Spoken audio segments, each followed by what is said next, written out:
Hey, everybody. We're going to start soon. Going to start real soon, as we usually do. It's, it's just starting with right on, right on. Just checking some things out, checking Dan's mic out, make sure it's working. And checking mine. How's everybody doing tonight? Hope you're doing good. Got a lot to talk about tonight.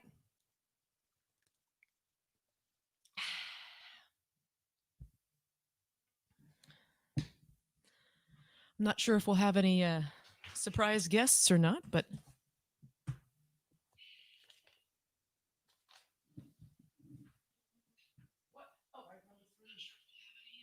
okay, just checking over the mic just to see if it's working.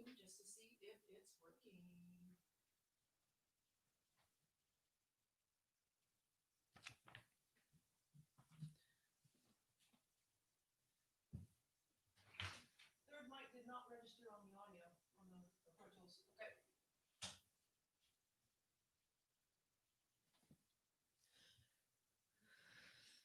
Oh, everybody's just waiting in anticipation. What the heck? We got flies in this freaking studio. It's driving me absolutely crazy. They just, hi, how you doing?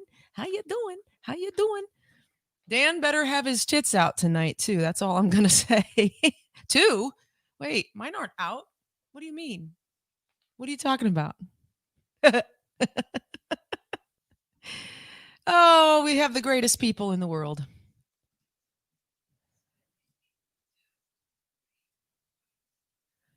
Oh, it's a little warm in the studio, as usual.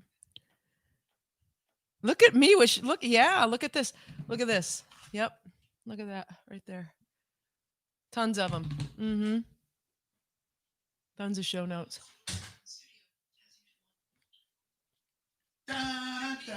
Look.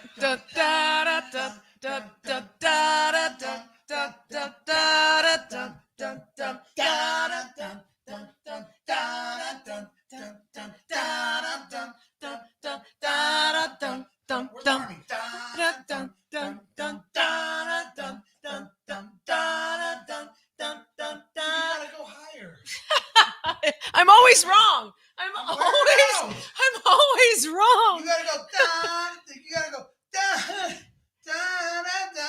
It's like a part. It's a part change. Down, down, down, down, down, down, down, down, down, down, down, down. You can hear it. Down.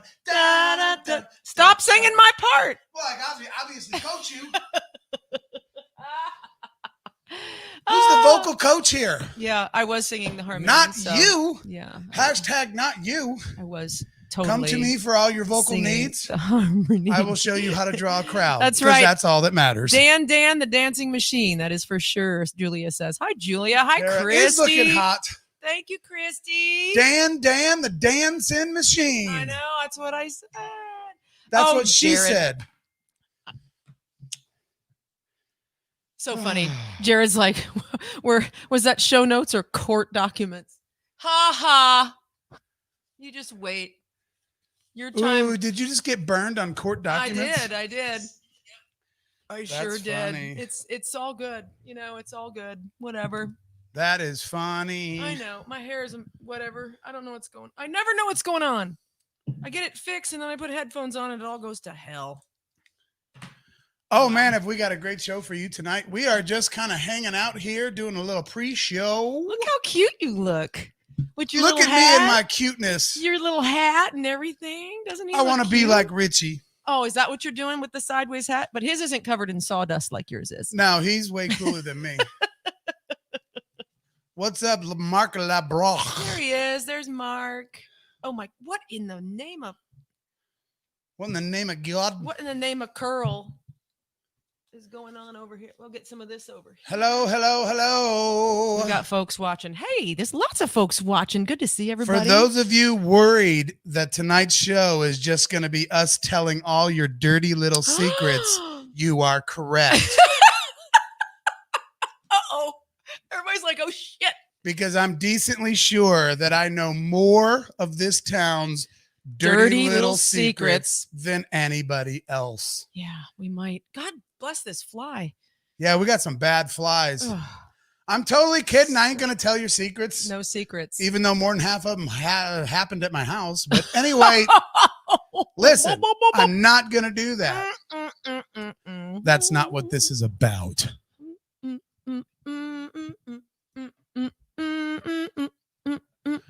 I'm working on my hat tree because for some of you die-hard Unsung Dreamer fans, you know that my hero is none other than, who can name him? Who can name Dan's hero? Who are we talking about here? Who can name my hero? Hi, Jimmy and James. Be a hero, baby. I don't know what the wow means, Jimmy James, but thank you. Probably because I just said I'm going to tell the entire town's dirty little secrets. Right. Which most of which has happened in my house. That's right. I'm joking. Jesus, relax, everybody. He's just kidding. He's just kidding. It's just a teaser. Or is he? It's just a teaser. Start your watch, but whoa. Start your watch parties. Aw, he's crying now because we're not going to reveal those secrets. Yeah, I might reveal a couple. Mm-hmm. I'll just reveal the important ones. Dan's heroes, Jeff Ward. Oh my gosh. That's hi, Kimberly. Jeff Ward is not my hero. Kimberly, nutter, butter, utter. He is my punching bag. Yep. That's what's good about living with no secrets is that nobody has anything on you. 'Tis true. Now listen. You know? It's not Bono either because I'm not like being 100% serious because today Bono is my hero and I'm going to talk about that in a minute. Nice. I'm not talking about the singer, of course. No, I've told you guys already in the show that like my entertainment hero. Mm-hmm. I've already told you who he is. Yep. If Josh Poole was here, he would. He's right there. He just got on. He would fucking be answering He would know. this. Joshua Poole, who is Dan's entertainment Who's hero. my entertainment hero? You could basically get the clue off of my intro, off of my walk-in. You want to try that again? And I'll find a different harmony for you. No. The flies are terrible in here. The flies suck. Where is Jeff Ward when you actually need him? No kidding. No, not Dave Grohl. Not Dave Grohl. You gotta think about dun dun dun dun dun dun dun dun dun dun dun dun dun dun dun dun dun dun. Is that a better harmony? Did you like that your hint. I can sing. That was a better harmony. It's your preference, but I was still singing. All right, this pre-show needs to end soon because we already started late. Yes, we did. A little bit. So we might as well just get the motherfucker. Are you guys ready to see Moses? You ready to see Who's Moses? Ready to see Moses? Behind us because of our picture we posted earlier. Who wants to see Moses? Chuck Barris, Julia says. Julia for the win. Julia for the win. Get that girl a t-shirt. Chuck Barris is my entertainment hero. Mm-hmm. So I'm working on my hat tree. That was your second clue if you had been listening. If you'd been listening. Because he had a hat tree. He did. All right, we're going to reveal Moses behind us. Let's see Moses. Ready? Drum roll. Ta-da! Oh, Moses! You dirty little whore. Moses is a dirty little whore tonight. Oh, Moses. Moses was a rock star, right? You're showing your true side, Mo. Mo. I'm going to move Come on, Mo. I'm going to move him over. He needs to go this way. Yeah, he needs to go this way. I don't have enough room. Moses is ready for the show. Hang on. I'm going to bring him closer. And to the right. This is actually going to turn into a thing. You should put the machine gun hat on Moses as well. Where is it? I think it's just right in there on the bar. On the bar? I think so. Do you need a beer? Could. From the freezer.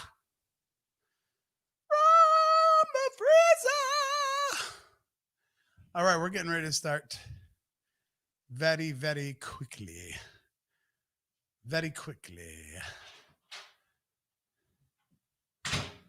Julia loves t-shirts. I think we have some laying around. Yeah, Moses is a badass now. He can draw a crowd. All right, listen. Good morning, guys. Jody must have just got up. Oh, hi, Jody. Maybe he just woke up. Maybe. Take a nap.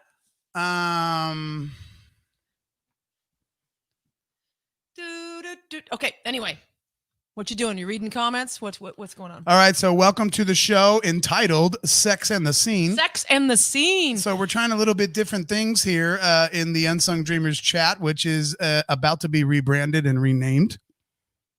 If you haven't already noticed that, we're just kind of easing you into it. Okay, just a little bit, just so you know. But thanks to Tom Hembry and some collaboration we've been doing with him lately, the new show is going to be called The Unsung Screamers. So Unsung Screamers. So in the meantime, what I'm going to do is this little icon that's right above, wait, this way, right there. That's above my head. That's about to change also. Ta-da! There it is. Well, that is just, listen, to be clear, that's just a temporary. That is just temporary. That's how you ease somebody into a new brand. So right now we're just going to have this little fun with this little bullshit. That was funny though. That was funny. Thank you. That was good. You didn't even know I was going to do that, did you? But no, we are getting ready to rename the show, and there's a lot of new things because happening. Apparently I scream a lot. I don't know what that's about. Everybody likes your screaming. People scream because of you. So for those of you just joining us and wondering if I'm going to tell all of your dirty little secrets, the answer is yes, I am. To every little detail. So call your friends. So call your friends, because this is going to be a hell of a show. What is the one that you say that's not true? Is that libel or slander? I don't know. So if you say something, hi Krista. So if you say something is not true, it's libel? I don't really care. I'm just going to tell everybody's dirty little secrets. Write something that's true. Anyway, so regardless of that, none of this will be libel or slander. It's all true. The whole fucking thing's a joke, Tara. I'm not telling everybody's dirty little secrets. I know. Come on, I wouldn't do that. I know. We're going to have fun with something, and we'll explain it all to you here in just a little bit. Yeah. Right here at the Unsung Screamers, Sex and the Scene. But before we get started, we got a couple other things to cover. All right. Got a few things to cover. For those of you who don't know, today is one of the 2 best days of my life. Aww. Because it is the day that my awesome little youngest son, Bono Vox Fritz, that's actually his middle name. It is. Yes, it's fucking cool. I know. You're welcome. Turns 12 today. 12. Bono's 12. Bono turns 12 today. I was going to show you some pictures of my little bug. I used to call him Bug when he was little because it was short for Sugar Bug. You still do kind of, for some reason. Yeah, I texted sometimes. him today and I said, "Happy birthday, Bug." Aw. Because he's my bug. I want to start here. You got to start with the little guy. This one right here? Yeah. Ready? This is my now 12-year-old. So even though this is this picture isn't now. Though this show is called Sex in the Scene. No, we're doing an intro. We're going to start with an intro. We are in the intro segment. Oh my God. Look at my little bug. Look at that little guy. That little sumbitch is 12 years old today. He's 12 years old. I called Elvis a fucker at Chili Cook-Off one time, and I got so much shit for it. Like, I can't believe he called your own son a fucker. And he was 12. And I said, fuck off. He is a fucker. Here's another one. Oh, man. Yeah, that's when he kind of had his little cool sort of mohawk shit. Some cool stuff going on. We're going kind of in chronological-ish. You can try. You could go to that one where he looks pissy in the car. I don't know. That one is actually younger. This is me and this one here is me and Bono cooking together. Aww. We used to cook together all the time. I would put that thing on and then we'd get up and we would make everybody either breakfast or whatever. Usually breakfast. You can tell I'm probably making breakfast. Probably. There. Look at by your sleepy face. But he cooked with me all the time like that. All the time. I'm going to tear up. Oh, yeah. This one? Sure. How about this one? Oh, and he was outside picking strawberries. Strawberries. We grew our own strawberries and that was his crop. Yeah, that one's good. This one? That one's good. Yeah. So true to his name. Yeah, this is when he started getting kind of cool. Look at that. Those glasses are perfect. He got even cooler a little bit later, right below that one. This one right Look here. at this. If you don't think that is a fucking 4-year-old with swagger, that's a ponytail. Yes, that's a ponytail for those of you who couldn't quite tell. Yep. Badass right there. And how about the album cover? Look at that. Yeah. That's an yeah. album cover right there. That's a cool one. That's a guitar that my dad gave to Elvis when he was only 1 year old, and Bono was already getting ready to start rocking it. That's right. He's also become the face of Backbeat Productions. That's it. His face is all over this studio. If you've ever been here, we have these quotes from people who have inspired us, our mentors, and people we respect a lot and love a lot, who have told us stuff that has really helped us through our life. And this was Joe Baldridge, Do Better. And that's the same photo of Bono on all those photos. On all those pictures. And of course, we've probably already showed you this on Unsung Dreamers Chat back when he just did his own fucking protest in the street. Because he couldn't go. Because he wasn't allowed to go down to the actual protest here in Springfield. So he said, fuck it, I'll do my own. He did it in his own right there. So he grabbed his buddy a couple doors down, and they said, we're just going to do our own. They got out in their own street, just started protesting their own way. Proud of this guy, man. He just told me literally today he plans on running for president. He did. He did. He just said that It'll today. It'll be probably 2044. At his birthday lunch. Yeah.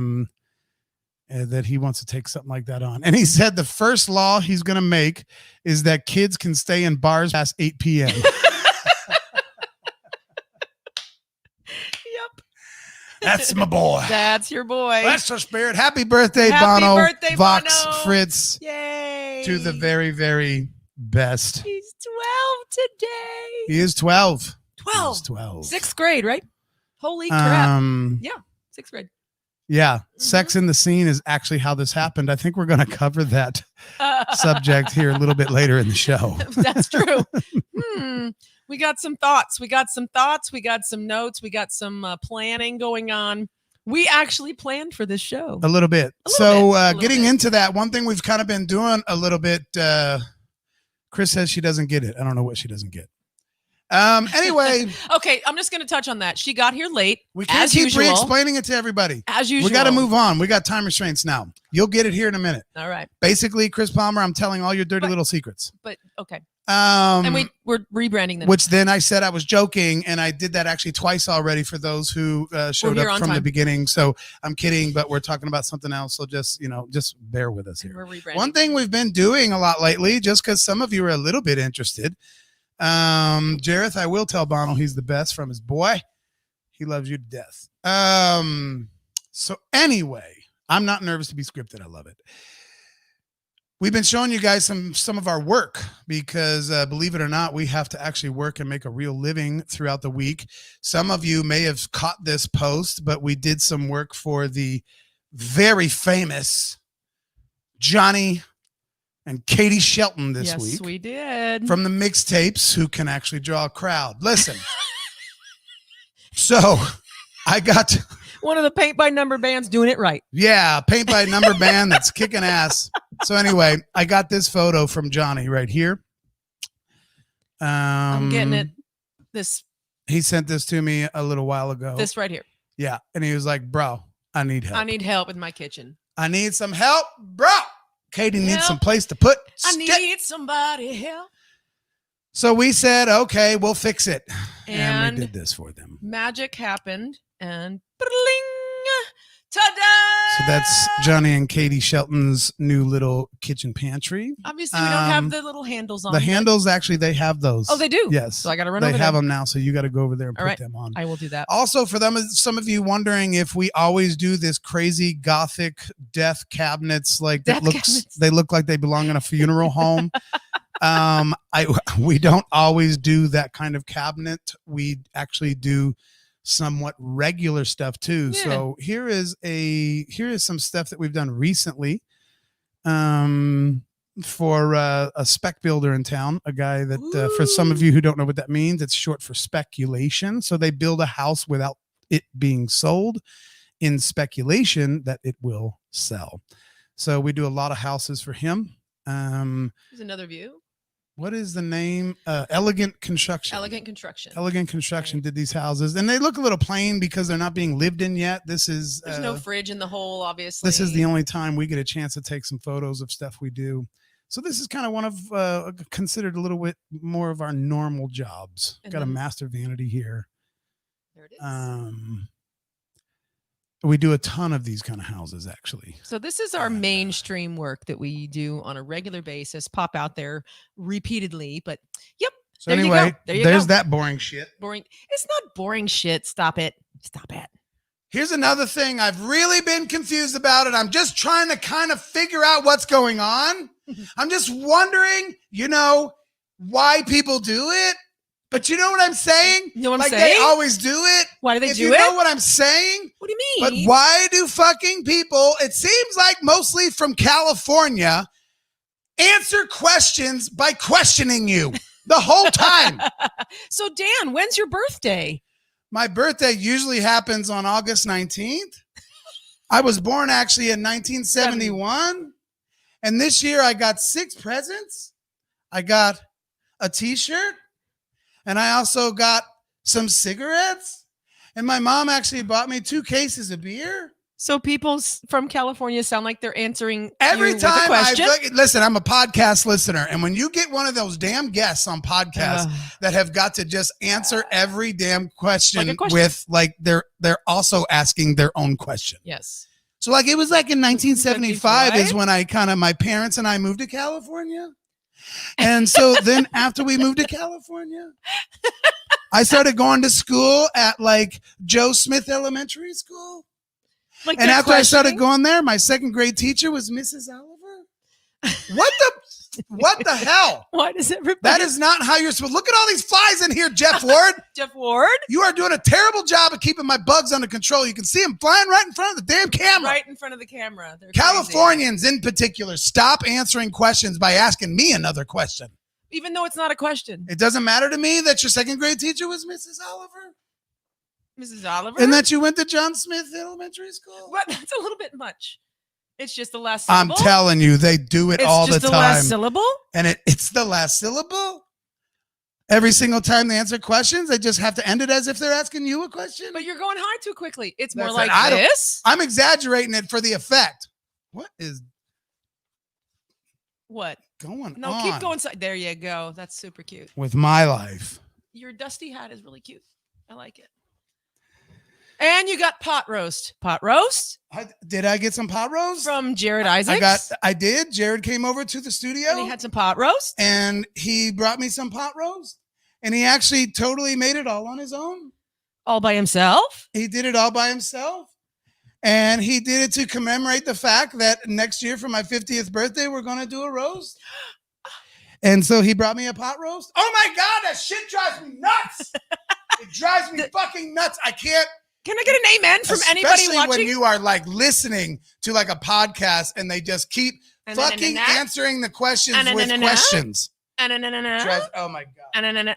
These fucking One girl I listened to, she's a super awesome at Harvard. And I'm just get your shit together. Michelle. You Harvard bitch. You can't answer questions by keep asking me questions. So yeah, I came to Harvard and I majored in economics. Shut it! Nobody's giving us an AM. AM. I don't care if they do. I might be all alone on this, and I'm fine with that. Care. I am happy. I am happy with that. I'm happy with being alone on this island, of being annoyed at people that answer questions by asking me questions. I'm answering the questions. I'm asking the questions. We got an amen. We got an amen. But I think you're answering a little too many questions, Dan. Look at the flies. I know the flies are apps. It's what is that? I don't listen. I'm not trying to beckon Jeff Ward over here again. That's for sure. He's going to come in with his fly powder.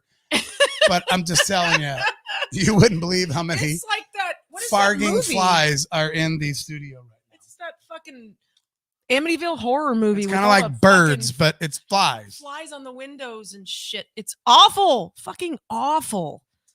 All right, I'm going to close our opening section with this. Unless you have anything else for our opening section. I don't think I have anything for our opening section. Do you not have anything for the opening section? No, I don't. Okay, good. Because the way I'm going to close her down is that Jaden Smith is fucking awesome. Yeah, he is. I love Jaden Smith. Yep. And fight me. I don't care. I don't care. Yep. Jaden Smith does it his way or it's no way. Fucking Done. Jaden Smith. Yeah, we should hang some fly. Those curly these sticky We've got things? some truss up here. We could hang some sticky fly Good idea, tape. Kim. That would be awesome. Yes. That would tell me. Fucking- I'm going to try very hard, Jessica Jones, to tell you how I really feel. What is going on? That's ugly. I shouldn't do that ever. Jaden Smith is a badass. He's a badass. I love him. I love him. Okay. I'm not gonna say, And there's our opening segment. I'm not going to say anything else. We don't have a fancy sound effect or a thing to put on the screen or anything That's right. like Let's that. get started. We Sex are in the Scene. We are going to get started. Our topic tonight, our gigantic So one topic. night I saw the guitar player for this band called, I'm joking. No, I am. I'm just. This local band called. This local band, here's his name and here's his profile and his phone number. No, I'm joking. We just wanted to kind of talk about something that is just kind of interesting, and it doesn't seem like a whole lot of people generally talk about it. And it kind of has to do with this entire concepts about sex and sexiness and everything about that kind of crap when it comes to music. It's just kind of weird. And you're like, well, what the hell are you talking about? What do you mean, Dan? I'll tell you what I'm talking about. Like, there's always the notion that, like, what, music is the universal language, and music brings everybody together, and music is something that Mark Zuckerberg hates. Apparently, he hates music. So, yeah, there's that. What's up with that shit? Fucking hell, man. If you have music in your post, you're out. You can't do anything. I don't know if you guys Whatever. are reading the fine print, but Tara is. That's what she does. She reads fine print. Mm-hmm. And basically, Facebook ain't going to let you play nothing that has nothing to do with music. It doesn't even matter if it's live. It doesn't matter if it's your own. That's the way I'm reading it. It reads like you can't do It's music the way it sounds. for anything other than for your friends and family. We are Facebook, and if you're making money with your music on our, what do they keep calling it? Our products. Our product. On our products, you're fucking gone. You're going to be stopped. Fuck Yeah. you It's getting fucking tips. Fuck you getting absolutely tips for fucked up. playing music. Way to go during a pandemic when You're these out. musicians can't play to a crowd. Awesome. Thanks, Duck. Mark. Wow. Fuck that. Anyway, isn't it funny, though, how powerful music is? I mean, we're even in this situation now where we're all kind of bitching and scared about what the hell's going to happen on October 1st when it comes down to the old Facebook, the old Fabo. And it's the concepts are surrounded around music. Yes. People talk about it being what? Like I've already said, the universal language, like Mhm. it heals. It's a time traveler. It soothes. If you want to travel in time, play music. Oh, I that's could true. play a True, song true. right now that would just put me in the hands of Leslie Mueller, and I would hold her. And Do you still I would, have that bracelet? No, I do not. You should have still. I wish you still had that bracelet. I do not still have my leather bracelet that said Danny Should I go get the picture? that she gave me. No, but I could play The Police, Every Breath You Take right now, and He's going to melt. I am holding Leslie in my arms Yes. and loving her so dearly. Mm-hmm. I got one of those. So music is a time traveler. But what the fuck is it that makes you all hot and bothered and wound up? It's so funny that even celebrity cannot be argued, because we got a lot of people that are celebrities. Uh-huh. Like you don't see random sexual things happening at like a big golf game. I don't see a lot of girls like flashing Tiger Woods. Not publicly. Anyway. Not publicly. At the Waffle House later, maybe. I don't know if he's. Yikes, I walked into that one. Yeah. Okay, so I don't know if he's still as busy as he used to be. But I'm just saying, I don't think celebrity is the shtick. No, I think but there's a lot of what's things funny like you is don't you- go see the Ice Capades and then think like, woo! But you're talking about in the context of the actual performance, right? Well, a little bit, but It's absolutely the mood of the actual time that they are performing. you got to put number one up here. Number one. Okay. All right. This is our first little segment. The power of music and its relation to sex and sexual behavior. That's where we're going on this, because something about the live music performance brings out some shit in the person on stage, the person's watching. And it's just been this, it's been this accepted thing. It's just accepted. We all seem to be generally fine with any kind of random ass shit that happens at a show, Seems like it happens a little more in rock shows, which I'll get to that in a minute. Yes. But it does happen all the way back to Elvis and the Beatles and Backstreet Boys and Michael Jackson and you name it, where girls just lose their shit. Like if Michael Jackson was a football player, it wouldn't have happened. But because it's like got to do with music, right? Why has that been something that has just become socially accepted and it's all okay? It has got an ironclad protection bubble around it that keeps it from being touched by any of this woke society. Right. It's just funny. I don't know if it's funny. I don't mean that literally. No, it's not. It's not funny, but it will, and we'll touch on some other stuff in just a second. But the thing that I just now, with the big light bulb over my head and the flies flying around it, is the fact that, yes, a celebrity of any kind gets all kinds of people, groupies and all that kind of crap. But we're talking about what happens, like I just said a second ago, in the context of the actual performance. You don't see people flashing football players on the Arrowhead Stadium. They get kicked out of the stadium. But at a rock show, it's like, yeah, show us some titties, right? Music festivals, music rock shows. Right. It's accepted. And some other people that are not necessarily rock. That's the thing. Totally. You can go to a Hoosier ass country show, some fucking, something more like a Marshall Tucker or something. You're probably gonna get some flashes and shit like that, which we're gonna cover. And that. Country, I mean, I'm sure Jason Aldean's got some flashing. Well, hell yeah. So it's not rock music. That's right. What I'm saying. It's music. It's got something to do with music that like makes people behave like crazy sexually. Yes. I've always found it interesting, and I'm not really trying to call anybody out. I don't really want to start a fire here. I don't. Yes, I'm just making an observation.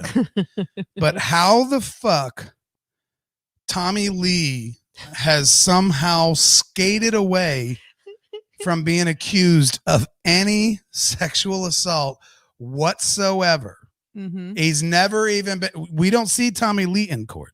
Oh no, Chris, we're not upset. Chris is asking, are we upset about titties? I don't see what people are I'm sorry. It's saying. Down, it's right down here. I can't read that.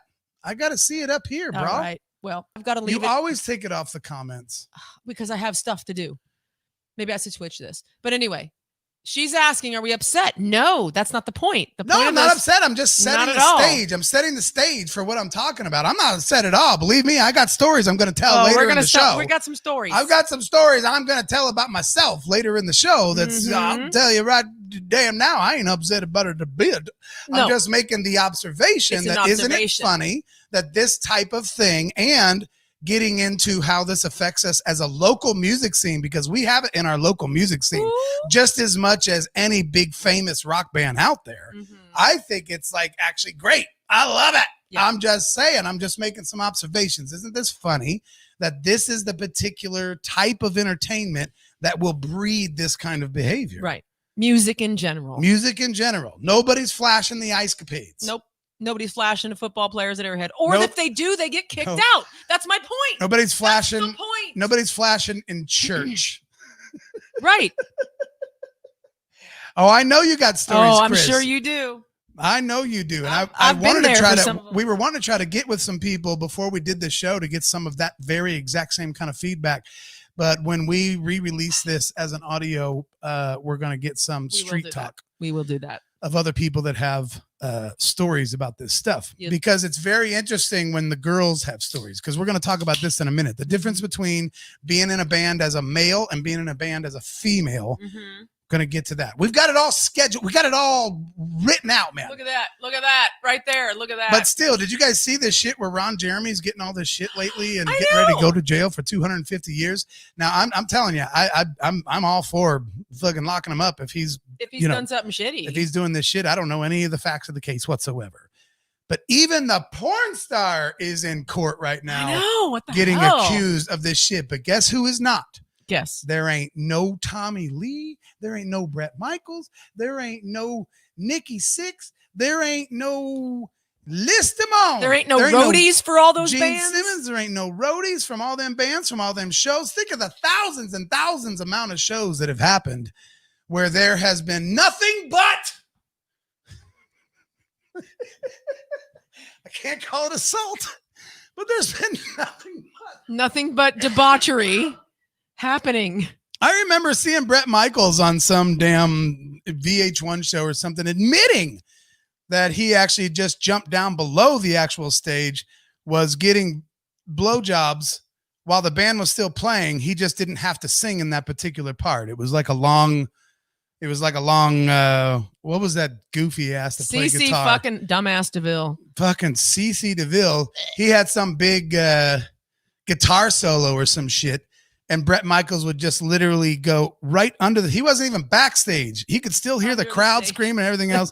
He's down there with girls in line giving him blowjobs. But he's not in court. Nope. He's not in court.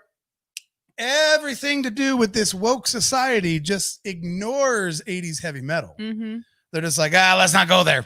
Do y'all remember my Bret Michaels story from a few episodes Yes, ago? you got to sort of retell it a little bit, even though you kind of really dropped the ball on that one. I didn't drop the ball. Anyway. Well, I mean, you kind of did. You were like sitting there with Bret Michaels and you didn't do nothing. We smooched you like a little. consoled him. Well, he was awesome. Oh my gosh. And I was 19 or almost 20. I can't remember how old I was. Oh man. Maybe some of the roadies did, get in trouble. I don't know. They're not on the news, so we wouldn't have known. You're right. No, because they're not famous. But there is a hierarchy. I've been involved enough to know that there's a hierarchy.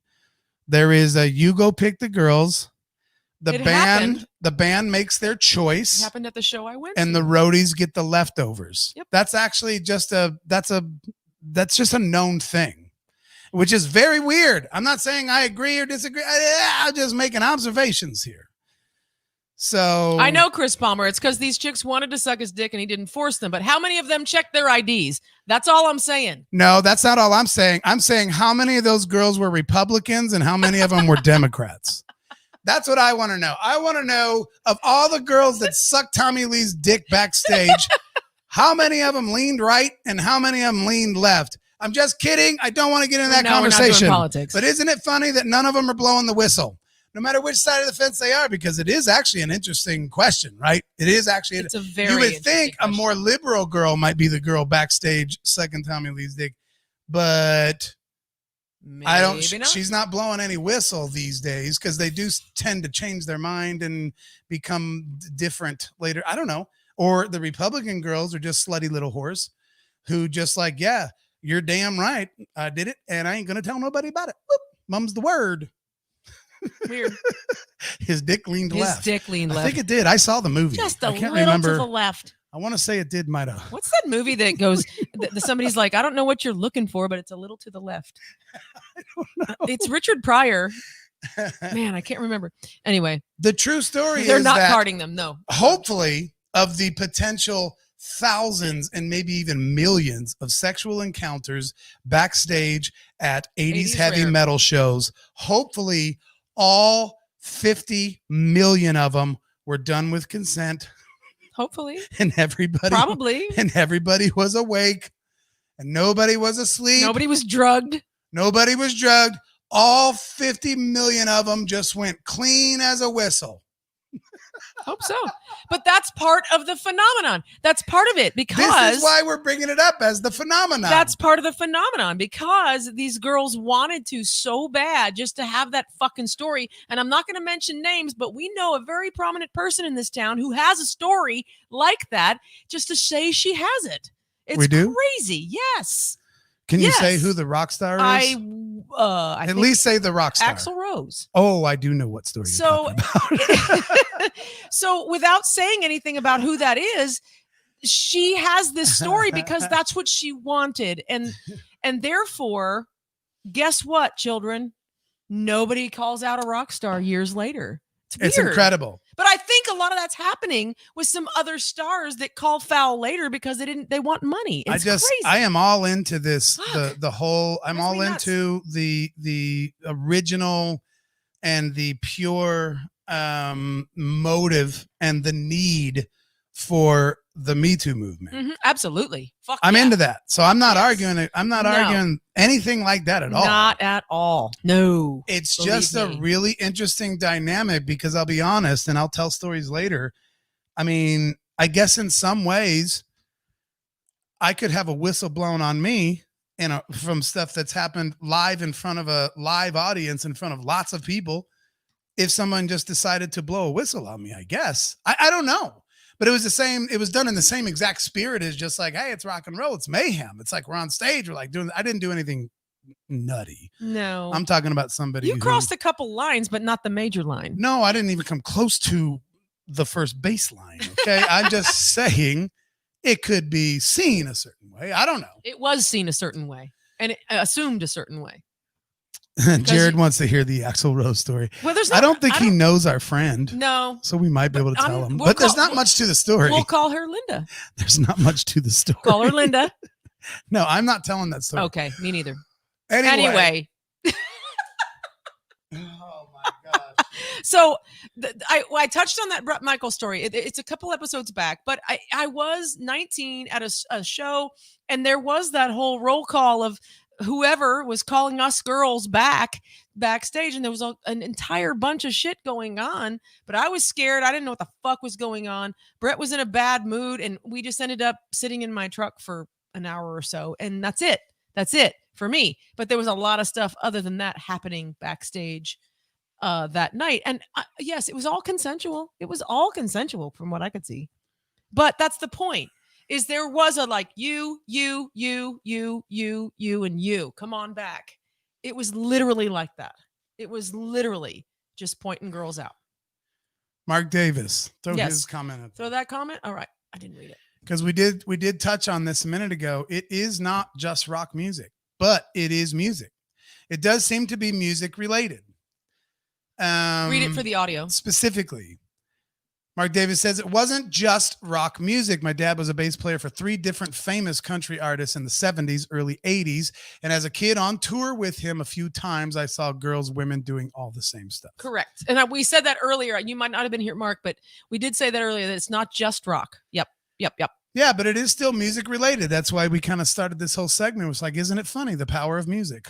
When people say that it's like, it can heal and it's like the language, it's like the universal language. It's also that same spirit and that same kind of invisible shit that music is that allows 50 million sexual encounters to happen and nobody went to court over it. But mind you, I want to point this out to everyone watching and anybody listening later. We're not saying there's anything wrong with this. No, I'm like, we're not. I'm saying it's fantastic. If it's 100% consensual and everybody's an adult. I'm saying, isn't that cool? Right. I mean, it's like, yay, we're just talking about it. Get into music. Right on. I mean, how many people do you know of that said they got into music to get the girls or whatever? Which I can't say that about me. I didn't get into music to get the guys, but we'll talk about that in a minute. Mark Davis comment on the screen ASAP. On the screen.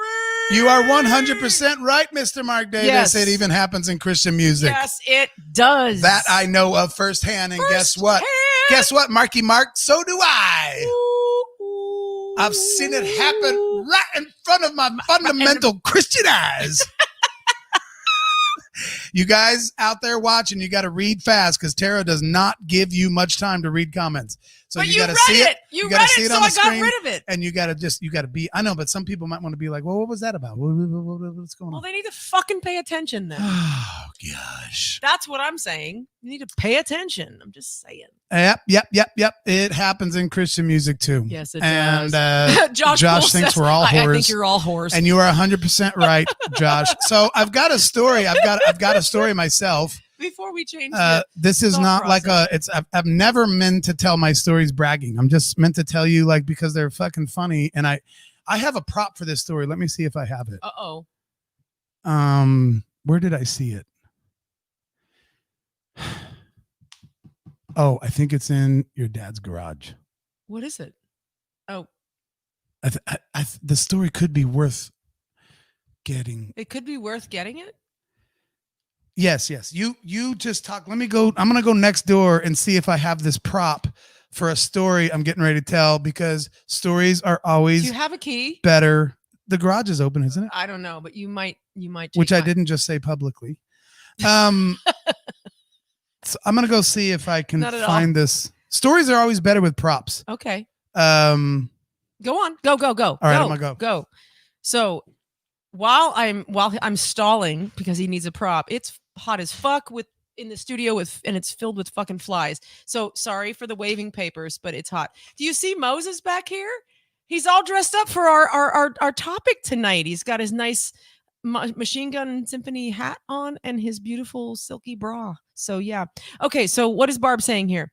I'm going to put this up here on the thing. We, Donnie's band, briefly had a female in the band that flashed the audience. She wouldn't stop, so we let her go. It's one thing to flash the band, but it didn't fit our image for her to flash the audience. I would agree. I think if it doesn't fit the image, then yes. I mean, I don't know about letting her go, but hopefully you talk to her a bit before you just let her go. But if she just wouldn't quit and it was just something that happened all the time, then I get that. It's like, you got to let the sourpuss go in the band. But anyway, oh my God, Scott Henry, you crack me up. Back in the 80s, we thought safe sex was asking the girl if her boyfriend was out of town. Oh my God. Yeah. Well, that's the 80s rock and roll for you. That kind of happens all the time. But that, whatever. Scott Henry, good to see you, buddy. Hope you're doing good. Glad you're here. Good to see you. So this is a perfect time for me to just talk about all the freaking advertising bullshit that I always do. So I'm just going to put this one back up here again. We appreciate everybody who is taking care of us during the theft and during the show and all that crap, because we went through some shit, blah, blah, blah, that nobody deserves to go through. We've had several donations and we appreciate you very much. If you just want to generally support the show, patreon.com/unsung dreamers is one of the best places to go. You can do $1, $5 a month. Who cares? Just whatever. Everything adds up and is fantastic. And then there's PayPal, Venmo, and Cash App if you guys just want to throw us a bone a little bit. We appreciate every single penny. And that's all I'm going to say about that. I'm going to drop it because Dan's back now. Look at this. Find it. You could not find it. I think it's at the shop. Oh, dang it! I'm sorry. What'd you get into while I was gone? What kind of trouble did you get into? So did you have sex with Bret Michaels while I was gone? No, because he's not here. Oh. I would now. Shit, that's totally different. So this is what Scott said. Back in the 80s, we thought safe sex was asking a girl if her boyfriend was out of town. All right, Chris Palmer's got to go. See you guys later tonight. She's got her own show to do a little bit. So bye-bye, Chris. Yeah, Chris will be Thanks on for tonight stopping at 10 in. o'clock. Alrighty then. So I'm sorry. So what was it? No, I just did the advertising crap and we're good. So we're still on this topic for now. What was the prop? The power of music. The prop was it was actually a painting. Okay. The prop is not super important, except it just would have been fun to show it at the end of my story. Gotcha. Okay. So like I was saying a second ago, I don't ever try to tell stories just because it's like, oh, I'm bragging, because I'm not bragging, because I'm a washed up dad body fuck that didn't do anything. Oh, your dad bod is hot. So anyway, hi, Michelle. So I don't really care about any of that. But it did involve Oasis, kind of. Ooh. Well, actually, the band Oasis. I know somebody. No, I'm trying to get my stuff, and you can just deal with a little squeakiness while I'm getting my stuff together because it's all about me. Do you understand that? I do, because you would tell me the same shit. Yeah. So anyway, if people didn't know us, they would think we're on the verge of divorce. I know this is going to be tough for the Shane Jennings and Scott Henrys and probably even Jared Isaacs. But there used to be this band that was really, really awesome, and they were called Oasis. And they had this really awesome song. It was like Champagne Supernova. They had just some really great stuff, and they were amazing and they were magical. And all you metalheads just missed the boat. You just missed it. Don't even come on here and be like, I know who Oasis was. No, you didn't know anything. You didn't know anything. And that's why it's very hard for me to stay friends with all of you. But I'm one of those guys who do not judge you for the things that you feel and believe and the music that you like. I'm still friends with you and I still love you. Aww. I'm one of those kind of guys. Okay, so now bash them again. Go. But you wouldn't know a good band if it hit you smack dab in your heavy metal face. You wouldn't know it. So anyway, Oasis was a good band. And this was in Seattle. Champagne Supernova. My goddamn shoe is stuck to this chair again, and that's the second time it's happened tonight. Once was before the show started. The second time is just now, and it's annoying me so bad, I'm just taking these shoes off. Okay. Well, but they're great shoes. Oh, he got his shoelace caught in the wheel. Fucking motherfucker! You son of a bitch!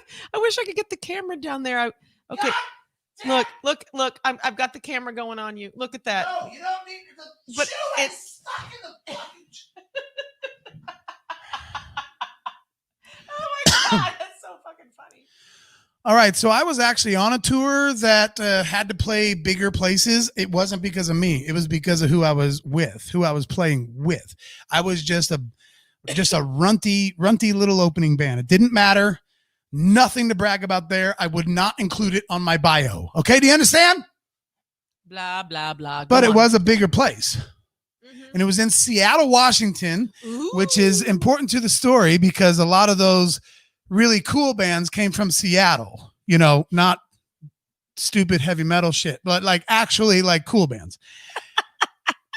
And so go comments, go comments, go comments, go bring the comments, go. Yeah, you heavy metal lovers, I love you. Anyway, so we actually got there early. John Q Public basically had nothing to do but just drive. We were not partying in that time. We weren't doing anything like that. So we would literally sometimes get to shows like days early because we had nothing else to do. Then we would just sit on our bus for days waiting for this show to happen because sometimes there's 5 or 6 days in between shows, but we were out in like California and like Portland and Seattle, and there's no way we would drive home to see anybody, and we had no money to fly. So we would just literally sit for a couple of days. Well, we got to this venue the night before. We were supposed to actually be there for our tour that we were on the next day. So we go to pull in the back. There's big flashing lights on the sign out on the street that says Oasis. And I was like, oh my God, that's cool. Because we had no idea. There was no intranets and phones back then. We had a fucking bag phone, brah. There's no way we could find out if Oasis was playing this venue. We just pulled up and it said Oasis tonight. Like, wow, but that's not the night we were supposed to be there the next night. What? So we went ahead and pulled around to the back where they usually always bring all the buses because we did actually have a bus. You're welcome. Anyway. You're not bragging, though. And so we go pulling in the back, but the back is already filled with buses. It was all these gray Prevos. They were all the same gray, matching. There was about 4 of them, maybe 4 or 5 of them. One for each band member? And then, of course, no, I don't think they had individual buses. I think they were still, and that comes into the story kind of later. So anyway, so we pull in there. And of course, their security and their team and their production team is like, who invited the Barbie bus? For those of you who know or have been watching the show, I'll find a picture of it someday. But it was the brightest teal and the brightest purple you've ever seen in your life. It looked exactly like a toy that you would buy, like Barbie goes on tour. And this, if there was a touring Barbie, right? If there was a road dog Barbie, this would be the bus that you would have bought your children when they were younger. Purple and teal. And we pull into all these badass, and we're like a 1964. We're a 64 GMC. And we pull into all these brand new charcoal gray Prevos behind this stadium. We have the right to be there, sort of, because we're playing this venue tomorrow. But we're not really supposed to be there because tonight is not our show. But we don't have anywhere to park this fucking bus.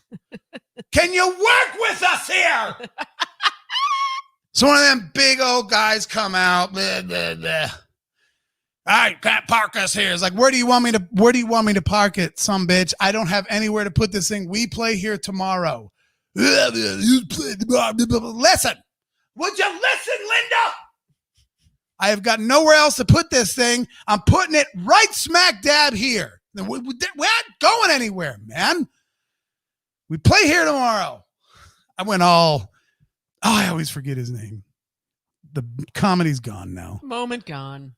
Who's the guy that does the he's the more right wing commentator. Everybody. Huh? No. The guy way before him. The guy everybody knows. See, my joke's just ruined. You're yelling at me and you don't even know the name. So like, what? Who?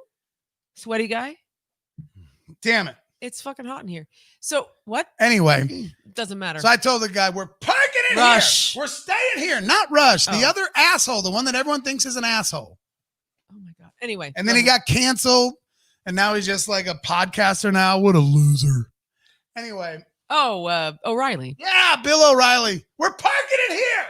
I already told you guys to go look up that video. Just type in Bill O'Reilly, do it live. Yep. It is. Yes, Bill O'Reilly. It's I love Bill it. O'Reilly. Lewis Black. No, he's a little bit left. Just saying. Just saying. You got to go to Google after you get done watching our show tonight and go to Bill O'Reilly, do it live. Do it live. The fucking best video You on will the laugh, intranets. and you will have so much fun. And that's what I'm referring to. I said, we're parking the bus here. We're staying here. We're parking here. No. Anyway, our drummer gets out and he goes down to the back door. It really wasn't this bad. The guys in the back were pretty cool to us and let us park our bus there and everything else. And so now we're sitting there parked back so there, funny. and all the big back door, garage doors are all open. So it's just like, hey, I might have to pee or I have to go number 2. We don't do number 2 on our bus. You guys might do number 2 on your Prevost, but That's we don't. a standard. It is kind of a standard, but on a Prevost, they might allow it. But we don't do number 2 on our bus. So if we got to go, we're coming into the stadium because we play here tomorrow night.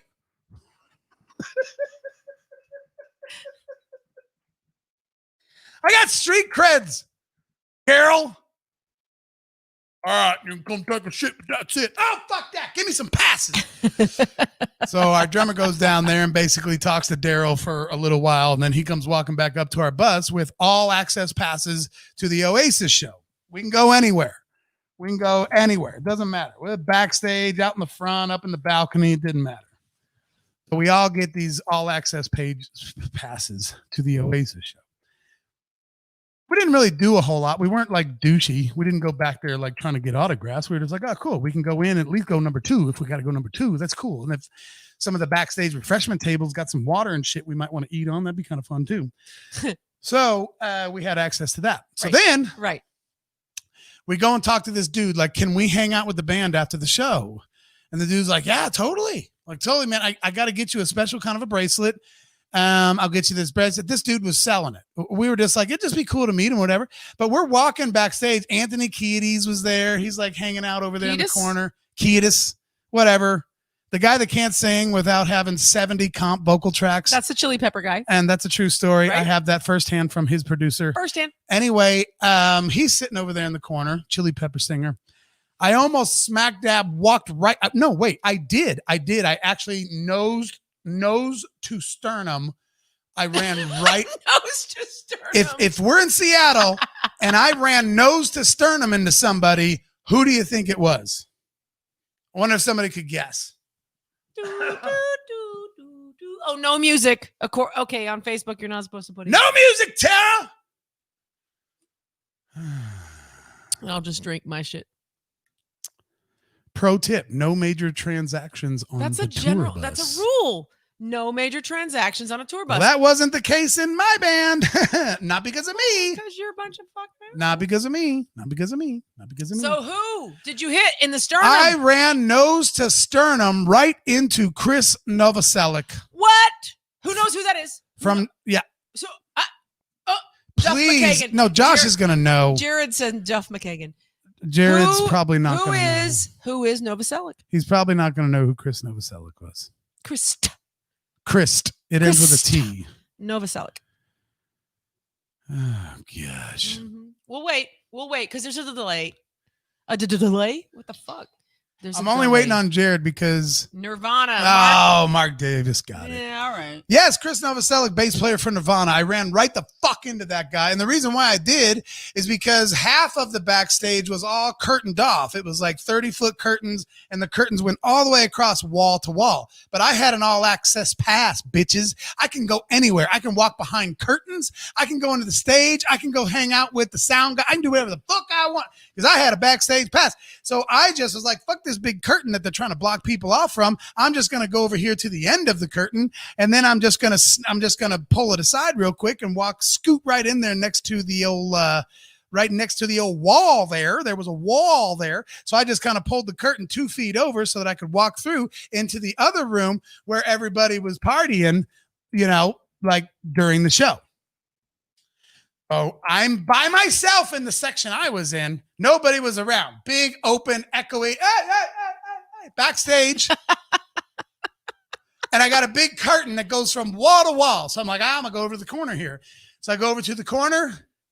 I whip the curtain back, and at the exact same time, Chris Novoselic whipped the curtain back coming my way, and we right into each other, because you wouldn't have expected, like, a dude's going to pull the curtain back at the exact same time I'm going to pull the curtain back. You would maybe expect that through a regular door, right? But not through well, I'm gonna make the mind decision to go over to the end of the curtain, pull it back, walk through the other room. He made the exact same decision coming the other way to the left side of the curtain, and we literally almost pulled it together. And I was like, I didn't even know who he was at first. I was like, oh man, I'm sorry, and I just walked by, and then I turned back around, and I was like, oh shit.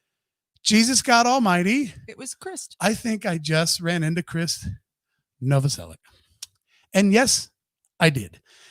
That's when I walked in and saw Anthony, and there was a bunch of other dudes, probably drummers that nobody knows their name.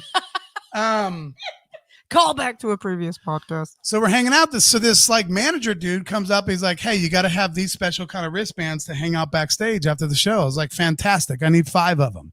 It's like, all right, you got 5 guys in your band? Yeah, cool. Here's these bands, whatever color they were, yellow. I don't know. Put these on, and that'll give you a different kind of permission to be hanging out here after the show's over. Your all access pass is not going to get it. Even all access passes have to go when the show is over. Oh, but these special bracelets will let you guys hang out after the show. So we all go to this room after the show's over. Everyone that has this wristband, and there's like 7 lunch tables full of people, like you would see like in an elementary school lunchroom, like table. And there's people on every single table, mostly women, but we were there too. And there was a few other guys there. Right. So the show's over. The show is over, and the stadium has emptied out, and we're still kind of partying back here. And these guys would come in and grab a few people, and they would leave. 20 more minutes, this guy would come in, grab another girl, another guy, whatever, and mostly girls, and they would leave for 30 more minutes. Long story short, the story is already long. Super long. We sat there until that whole fucking room emptied out, and we were the only 5 guys still sitting there, and nobody came back. Aww. Nobody came back to get us and let us go to the party, because it was a party room in the back corner of the stadium that was like bodyguards in front of the doors, because when I had to leave and go number 2 again, because I went number 2 like 7 times this night. So when I went out to go find the bathroom and go number 2, 7 times, I saw big, mean bodyguards in front of these doors where I could hear this music. I'm like, what the is that? Must be where the party is, where the band is. I've got the wristband. You got to be asked. You didn't have enough girls with you. So we're still sitting in this room. 5 sausages are still sitting in this damn room with yellow wristbands at 3:30 in the morning. Oh my goodness. 4 in the morning. And we finally, have you ever taken kids snipe hunting? You know how it is when you take them out and they get all excited because they're going to catch some snipe, and the whole joke is that you run them way out into the field, and then you leave them out there and say, stay out here and catch some snipe. And obviously it's all a joke. And so then they sit out there for whatever. I think plural of snipe is snipe. So just so you know. I think you're right. Yeah, dude. Of course. I'm always right. So the point of your story with our topic is... They didn't let us into the sex room because we were sausages. Too many sausages. We even had the credibility, and we were not allowed into the sex room. Because you didn't have I didn't want to have sex with them, but I'm just saying, I didn't know it was a sex room. I thought we were having an after party, and we were going to philosophize about Shakespeare and shit. I thought we were going to write a song together. It didn't hit me till 4 in the morning that this is a sex party that I'm not allowed to be at. is such a bummer. It makes me cry about it to this day. Michelle says, what an anticlimactic story. Except for the painting that I wish I would have found. Oh, no shit. Because I finally decided to leave this fucking room where we got left alone all by ourselves. And I'm walking down the hallway with my head hung low. And 40 yards ahead of me is Liam Gallagher laying. This is the first time I've seen him all night. He's on a couch that's outside the sex party. And he's passed out. Like, this dude is out. A lot of what he's doing at the sex party. There ain't no waking him up. There ain't no nothing. I know, Jared, you could have joined us in our room. Jared says, my kind of room for sausages. Right on. I freaking love honesty. Thank you, Jared, for that. That's great. There's Liam Gallagher, the lead singer for Oasis, is completely sprawled out on this couch, and he's passed out. I mean, he is fucking out, like snoring out. And he's the only guy out there. There's no bodyguards next to him. He just walked out like, look, I'm worn out, and passed out. I've done it. I've been there. I got to put this up here, babe. Oh, Take a look. that was God protecting your witness. You're exactly right. Because if I would have got into the sex party the night before I played with Petra, it would have not been a good thing. Would not. I would have had to been prayed for. Tanya's here. Look. What I'm getting at is I wasn't wanting to go to the sex room. I was just wanting to meet the band. What I'm getting at is I didn't know it was a sex room. I didn't know. I was very, very naive back then. I thought we really were going to party and maybe have a domestic beer. Which goes with our topic tonight, which is the power of music and its relation to sex and Sexual behavior, man. That's only topic one. The whole thing is sex and the scene. So I'm walking down the hallway and Liam Gallagher is on the couch and he's fucking passed out. And as I get closer, I can tell that a fan, one of the girls that he probably fucked. Now, I don't know. I didn't see anything. We don't know. But one of the girls that he probably fucked did a painting. And she gave it to him. And it's a sun, this little sun with a big happy, is a little bitty painting. It was only like this big. It is about like a 5x7. And he's passed out and his hand is outstretched, hanging off the edge of the couch. And he still kind of has it held a little bit by the tip of his passed out finger. So part of this little painting is sitting on the concrete floor. And the other part is still kind of hung on his middle finger, and he's out like a light. He's like, ugh. And I walked past him and I was mad because I was like, I waited 5 hours to hang out with you, man. I'm like yelling at him in my head. In your head. So as I walked by him, I reached down and I said, that painting is mine.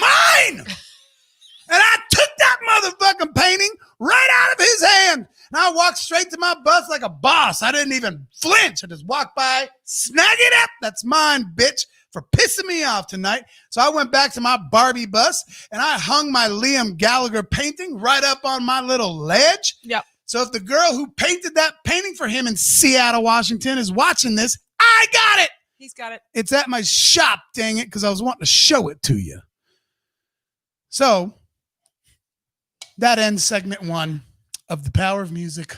I want to just really and the quick. sexual sexiness that comes with it. The power of music and its relation to sex and sexual behavior. So Ben Russell is actually asking, is that Liam Gallagher from Shameless? No, that would be Lip. That would be Lip Gallagher from Shameless. But that's funny. We haven't seen it in a while. Maybe there's a Liam now. Maybe, but I know what he's getting at. So, Josh Poole says, did you give him a handy while he was passed out? Josh Poole, you are What? messing up your witness. What? And then what about Doug Sims? I'd like to personally thank Dan Fritz, led MGS, Machine Gun Symphony, and the fact that I had a few fun date nights, my own after party, if you will. So thank you guys. Nice work, Doug Sims. All right. Michelle There's is here. Michelle. Michelle McBride and Michelle Huddleston. Sorry. I think Michelle already knows my Oasis story. I think I told her a long time ago. I'm sure you did. About the painting that I stole from Liam Gallagher. So yeah. Michelle and Jeremy are here. Our good friends. So from anyway, Jane, getting Missouri. ready to move into segment number 2. So we just wanted to kind of have fun, kind of, going things that make you go, about how music in general, whether it's rock or country or who knows what, pop and Backstreet Boys and Michael Jackson, just make girls want to get naked and they makes guys all horny. And for some reason, sex is like goes hand in hand with the music scene in general. Right. And music, it allows it to happen at the venue. Like some of the other stars who get, do you see the flies? The flies are driving me fucking crazy. Michelle, you would be going nuts. All right, we got to move on. Go. That doesn't make a good show. Doesn't make a good show at all. When you say you got to move on, when I'm in the middle of something. Of course, if I was to do that to him, if I was to say we got to move on, he would bitch me out and we'd be divorced tomorrow. Oh, I'd scream at you and call you a damn asshole. We would be divorced tomorrow. So those of you just joining us, thank you for being here. Look at Moses. Moses is all rocked out with his bra and his Machine Gun Symphony hat. I think Ben Russell is right. The younger brother, the younger brother, the black brother. I think his name was Liam. Oh my God, I think you're right. I think you're right. But that's a different Liam Gallagher. Totally, but that's funny. Okay. So anyway, no, we're not getting divorced. So where are we going now, You're babe? stuck with me, babe. You took my comments off again. Babe, I have to. You can look down here. I can't look down there because there's crap in the way. I've already told you this. You need to because I have shit to do on the screen. No, you don't. Yes, I'll switch them. No, you don't. I'll switch them. I'll switch them right now. Right fucking now. You watch this. All right, going into our second little. Switch them. I'm gonna switch them.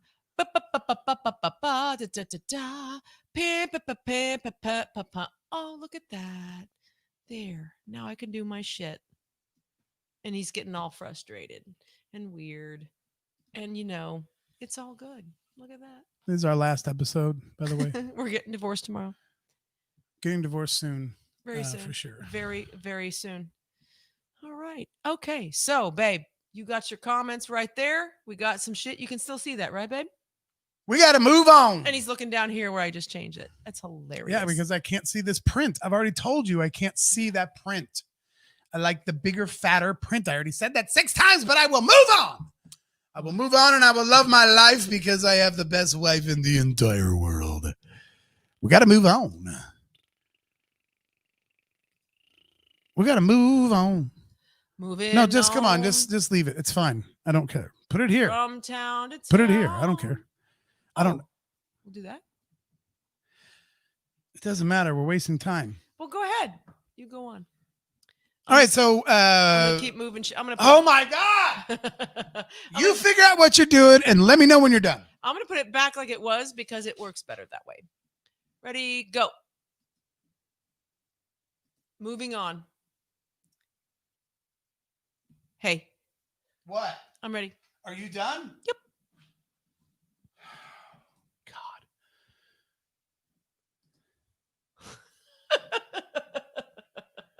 All right, so let's get into some shit that has a little more to do with Springfield, Missouri, and all of these things that we're talking about. A little segment we like to call.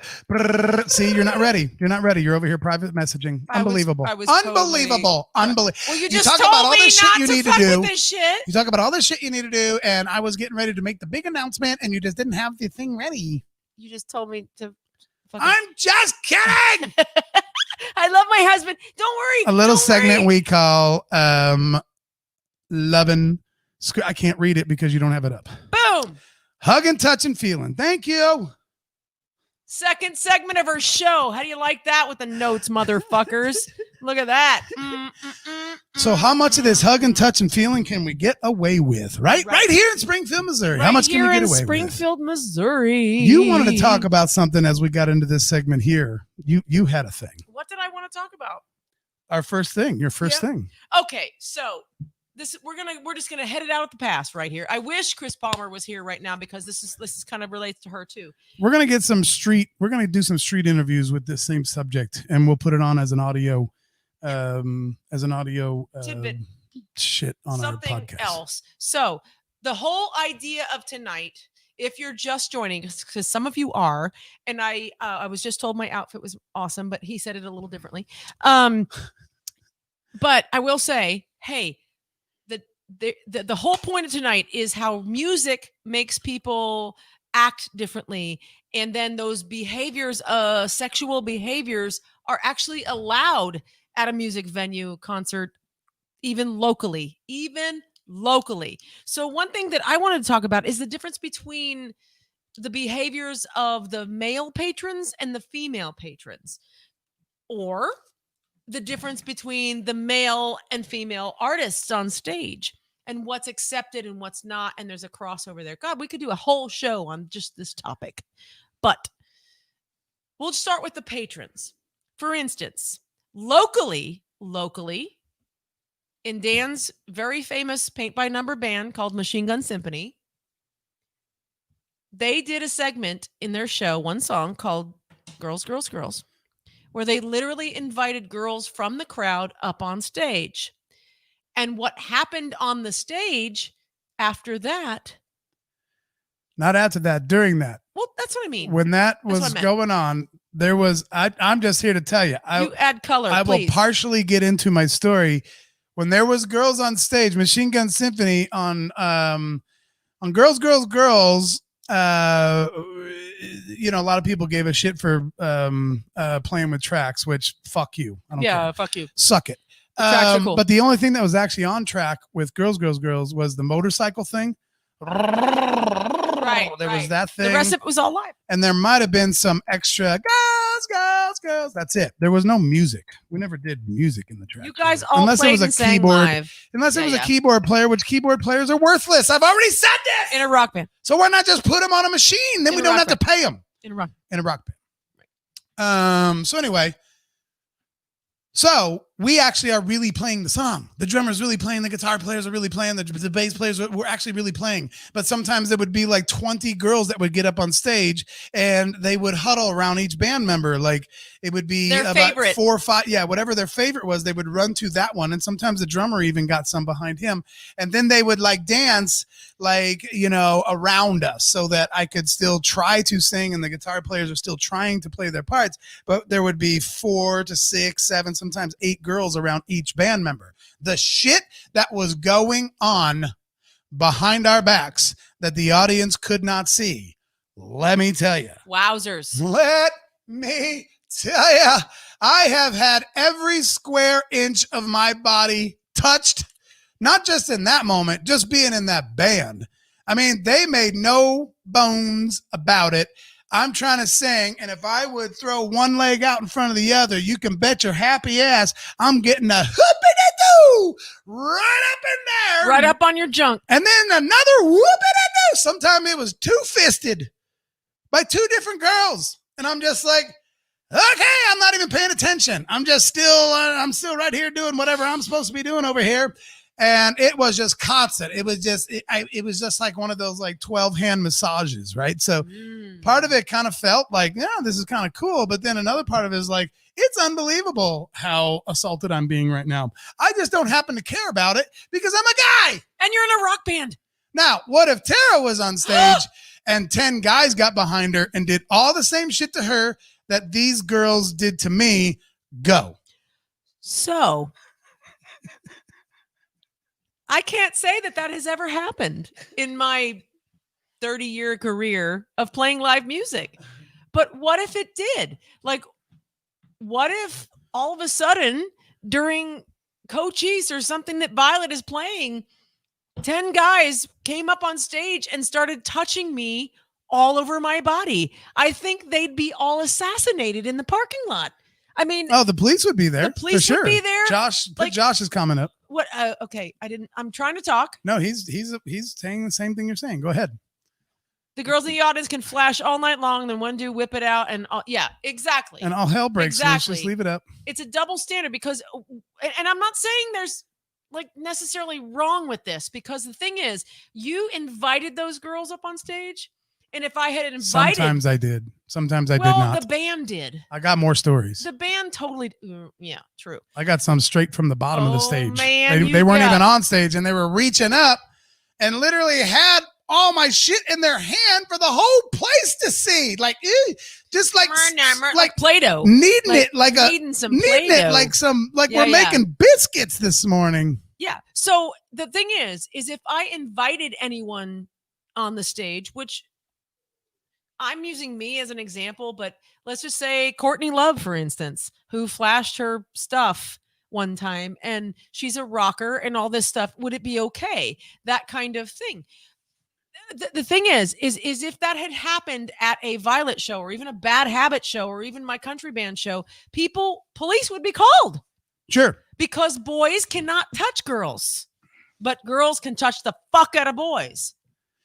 Unless it's backstage after an Oasis show, then the boys can touch all the girls all they want. They just can't do it to the singer or the band members. Weird, isn't it weird? We're not expressing. Yeah, just to be totally clear, I am not bitching. We're just talking. This is just fun, and we're just having fun talking about it. Right. We're just talking about it. Right. It's a double standard. Yes, Michelle, it absolutely is. What is Julia saying? I'm gonna take a pause to read Julia. This brings up an interesting. It has to do with strip clubs. Let's just put it up there. Which is a similar same thing. It's no touchy rule if you're in a strip club. When men are stripping, but when men are stripping, women 100%. In attendance can grope the hell out of them. And it's weird. It's like invited and it's excelled and women can just do what the fuck they want, but man, you better not. You better hold back. It's kind of weird. It is kind of weird. It's just weird. Bobby's here. Hi, Bobby Hoskins. Very true. Women can get away with groping and grabbing others by the pussy, but men would get the beat down. Truth. That is true. That is true. But that's men the would point. Get the beat down. And again, we're not expressing yay or nay on this. Like, I don't want. Not at all. I'm getting ready to tell some more funny stories about how groped I got. I don't want 5 guys coming on my stage. Coming on my stage. That's Tara, weird. Keep talking. Keep talking. You got to keep that sentence going. Walking up to my stage or on my stage and groping the shit out of me. That's not what I'm saying. You actually do kind of want that. Society would not allow you to allow that to be displayed. Society won't let me to like it. They won't. Yeah, if you like it, then you're a whore. Then I'm a whore. But you totally like it. But guys are awesome because they're fucking awesome when they fuck around. But girls are fucking whores and bitches and cunts and all this shit. Don't forget slut. Slut. Yeah. That's unfair because Tara would love to get groped by 5 guys while she's on stage. Just so you know. Like a virgin. Hey, touch for the very first time. Anyway. So yeah. So that is the first bit of this next segment of hugging, touching, feeling. We're reading comments. Well, don't read them. Just put them up and make them part of the show. All right, fine. We'll do this. But I also feel, this is Michelle. Hi, Michelle. But I also feel that there's a double standard in how female front person conducts themselves too. From personal experience, my mouth as a sailor has been called out way too many times. 100%. I have said to Dan before, the shit that he got away with, Machine Gun, I would never have been able to get away with. Never been able to. It'd be like, girly, you need to settle down. And he's he's fucking swaying from the goddamn light trusses. But it would be like, you're a girl. You okay, don't do wait, that. wait. Make it real. You're just saying it as if it's hypothetical, and it's not hypothetical. That's a real story. So Machine Gun Symphony played at 320s one time, and it was absolute mayhem. There was all kinds of stuff. There was my shit being groped and touched, and sometimes, I swear to God, I had my pants unbuttoned by somebody. I saw it once. Because I used to sing out on the edge of the stage a lot, so I'm like way out there. I'd like to get as far out as I can. If there's a speaker, I'll get even further out there too. I want to be right there. I want to be with my crowd. I'm doing this, and I'm looking out at the back of the room so that I can connect with people in the back. It was always important for me to hit them up because I knew the front was already having a good time.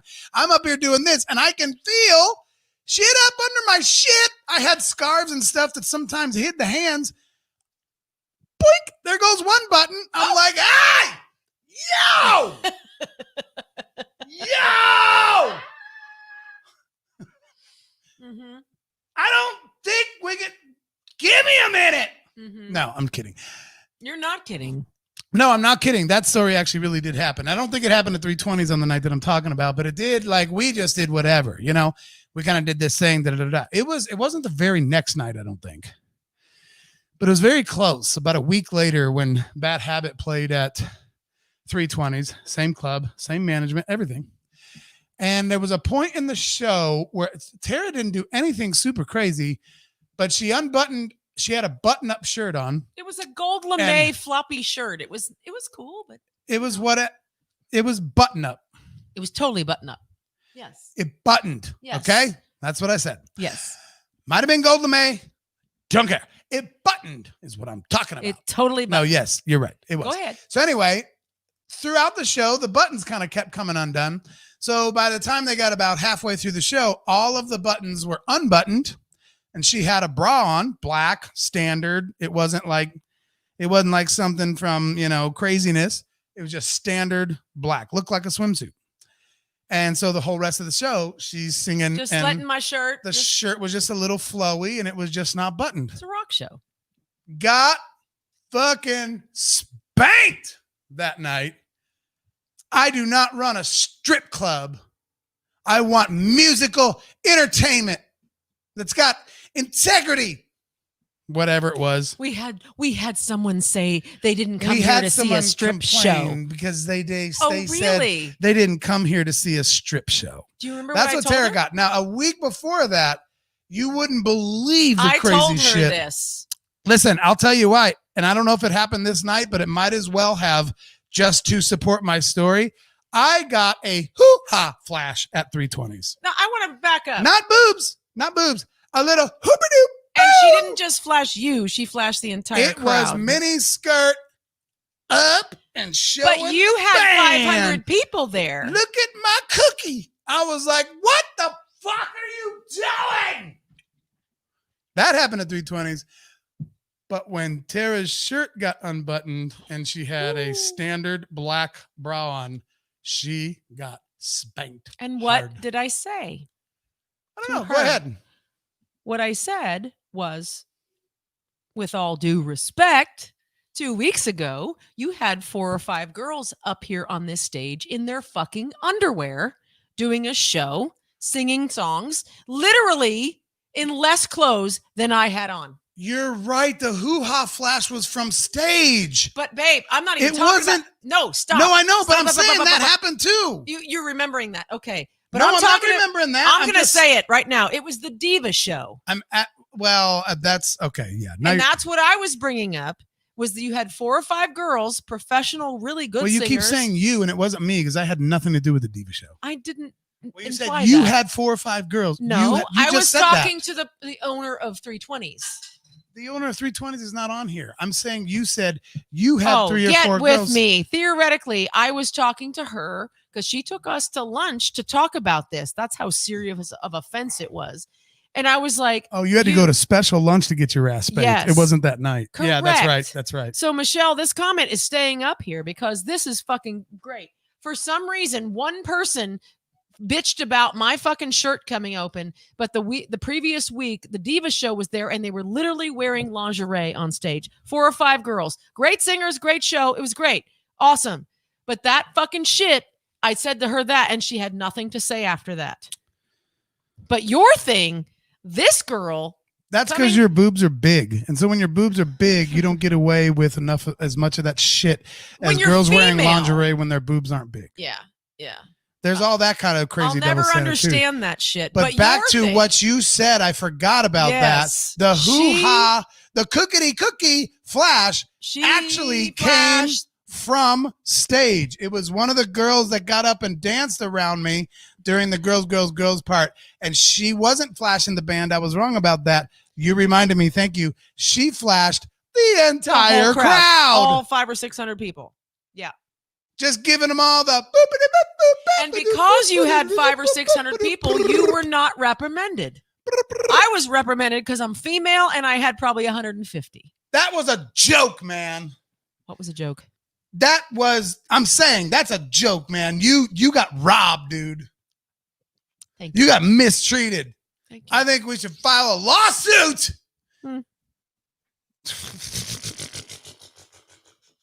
Exactly. Josh says, I'm going to put his up there. He didn't complain. The girls were in lingerie. He didn't complain. Exactly.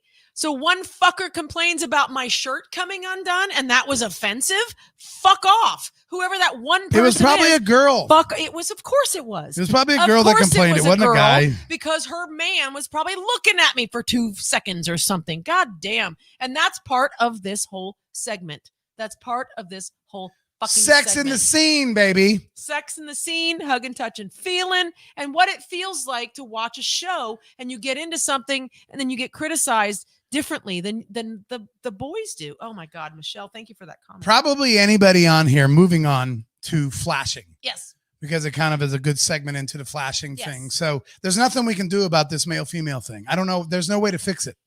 Just keep being you. That's all I say. I fucking just do what you want to do. I'm not. It's your show. I'm not supporting girls come up and touch me when I'm on stage. I'm not saying that, but it did happen, and I wasn't asking for it, and I wasn't other than just being in the band. But I didn't say come up and touch me. Like when they were on stage behind me, I wasn't turning around whispering in their ear, going, "Could you fondle my butt?"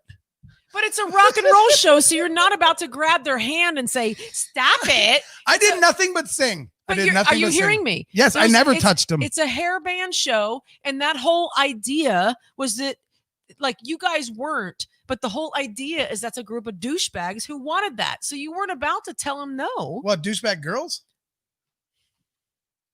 Or the crowd? The band. You were portraying a bunch of douchebag. Oh, I was a douchebag? Holy shit. Can you listen to me at all? Does he ever listen to me? Put it in the comments. Does he ever fucking listen to me? I'm listening. You were portraying, which is what I said, you were portraying a bunch of douchebags. And so you're not about to grab anybody's hand and say, "Don't do that. Oh my God," because that's the whole shtick. Yes.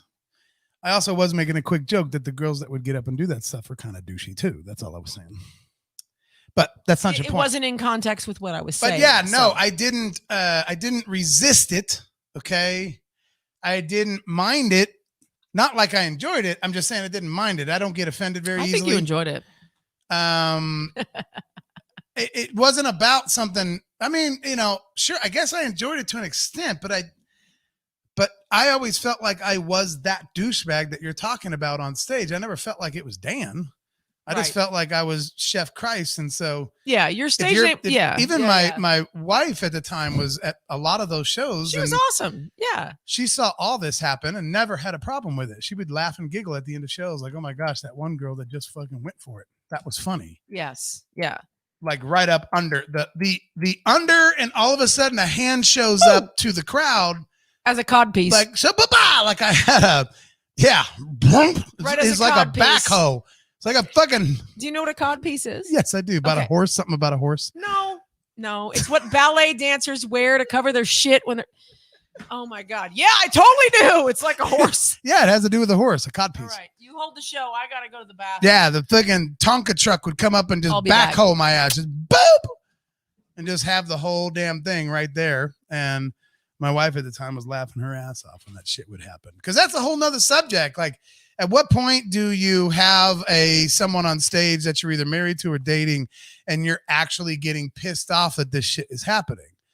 That is just kind of harsh shit. I don't know how people do that. I don't know how people I guess I do know how they do it, but I'm just like, you are dating and or married to somebody who was in this band before they started dating you. And now all of a sudden there's girls up there grabbing and groping and flashing. And now you're mad. I don't know. It's just a really tough, chime in, weigh in, if you will. Because we're moving on to flashing. And I know that everybody who was in a band or is in a band has probably experienced the flashing phenomenon. But have I got a wonderful, wonderful flashing story for you. Of all the flashes that happened, this one has always been my favorite. Not to mention the librarian. I told the librarian story on here. There's not a real librarian, but the girl that kind of looked like a librarian that was over on the side of the stage at the Machine Gun show one time. And out of nowhere, she was by herself. And all of a sudden, towards the end of the show, she had one foot up on the stage and then finally got the courage to put the second foot up on stage left, and ran all the way stage right. And while she ran, she took her top off, still had a bra on, took her top off, and then ran right out the door of the Outland and right down the stairs and never came back. It was such a good story. I don't know if she was just wanting to, if that was like a bucket list thing. I mean, I don't know what the hell. You never got to finalize the story on that. I wish you could I never saw her again. She just ran out. So I don't know if someone dared her. I don't know if it was on her bucket list. I don't know what it was. But to me, it was fucking awesome that our music just did that and pushed her and moved her that way. I don't know. It was, what are you going to do? Like, I don't think it's like morally wrong or anything. It was just kind of like, wow, that was crazy. That's the funny thing about this whole entire conversation. Some of it is like we're not judging some of these behaviors at all, but some of it with the male female aspect of it is very, very interesting. It's a whole other story. But a lot of this rock and roll behavior, we're not judging it. We're not saying it's wrong. It's just an interesting phenomenon. Yeah, no, I'm just talking about it because it's fun. It's fun and it's funny and it's a fantastic time. There's nothing we can do to fix it. It's obviously been going on for a very long time. I don't take offense to any of this stuff we're talking about. I don't have answers for anything. I'm not trying to have an agenda. I don't have anything like that. We're just having fun talking about sex and music, and especially how it relates even to the locally scene. So back to my flashing story. Yes. So please. Check this out, dude. Like, Machine Gun got flashed all the time. Okay. So it just is what it is. Okay. Especially when you're playing like shows at the lake. All right. The lake has such a hard time keeping their clothes on. I swear to God. But they don't have a lot of clothes on anyway. They do. Right. And so it kind of happened all the time, and none of them really ever stood out. It was always just like a blah and a blah and a blah and a whatever. Okay. That's cool. So one time I was singing at Dog Days, and I'm kind of over here stage left a little bit, and I'm just kind of like hanging out. So these two girls make it up towards the front of the stage. One of them's a little older, and you can just tell by looking. One's a little older, one's a little younger. Yeah, one of them's a little older, one of them's a little younger, but they're partying. They're having a great time. Oh my gosh, they've probably been out on the lake all day. They're just having such an awesome time. I'm kind of like, yeah, what's up? So I kind of gave them a little attention, just like, that's good to die, you two. Nothing's really happening other than I could tell that they were building up the nerve to get closer to the stage, because most of the time at that show, they were further back. But I could kind of I saw them working their way together. They were a team. And so I sort of saw them kind of working their way up till they got about 2 or 3 people away from the edge of the stage. Mm-hmm. So I was just kind of like, oh, this is a moment for them, sort of. I don't know why, but I'll give them a little something like, here's your moment. And so, so they get up there. I sort of come down. Just a side note is we in the band see everything. We see everything. Yeah. In case most of the people watching are musicians, but especially if you're an observant singer. I mean, I think you are. I am. I think Michelle used to be. People. Jared, like I can observe. Not so much Jared. Jared is more just like stand there and be like. He doesn't really like watch his crowd as much and as good as I do. But anyway, I'm joking. Jesus. So these girls come up, and I'm on the edge of the stage. I'm giving their little moment, so I can see it coming. Yeah. You can just see it when the flashing just sets in their eyes, like we're gonna do it. Mm-hmm.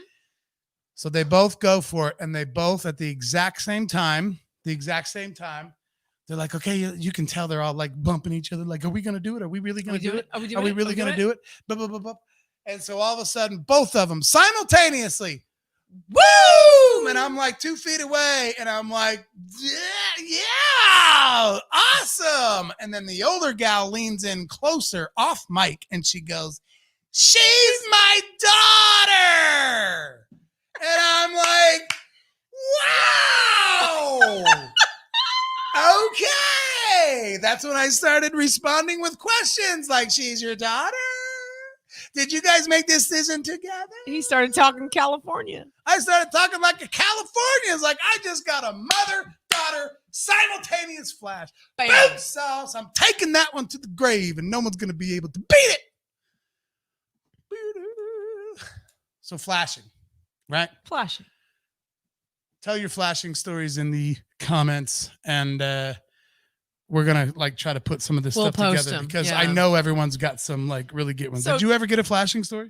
Well, kind of, but it's weird.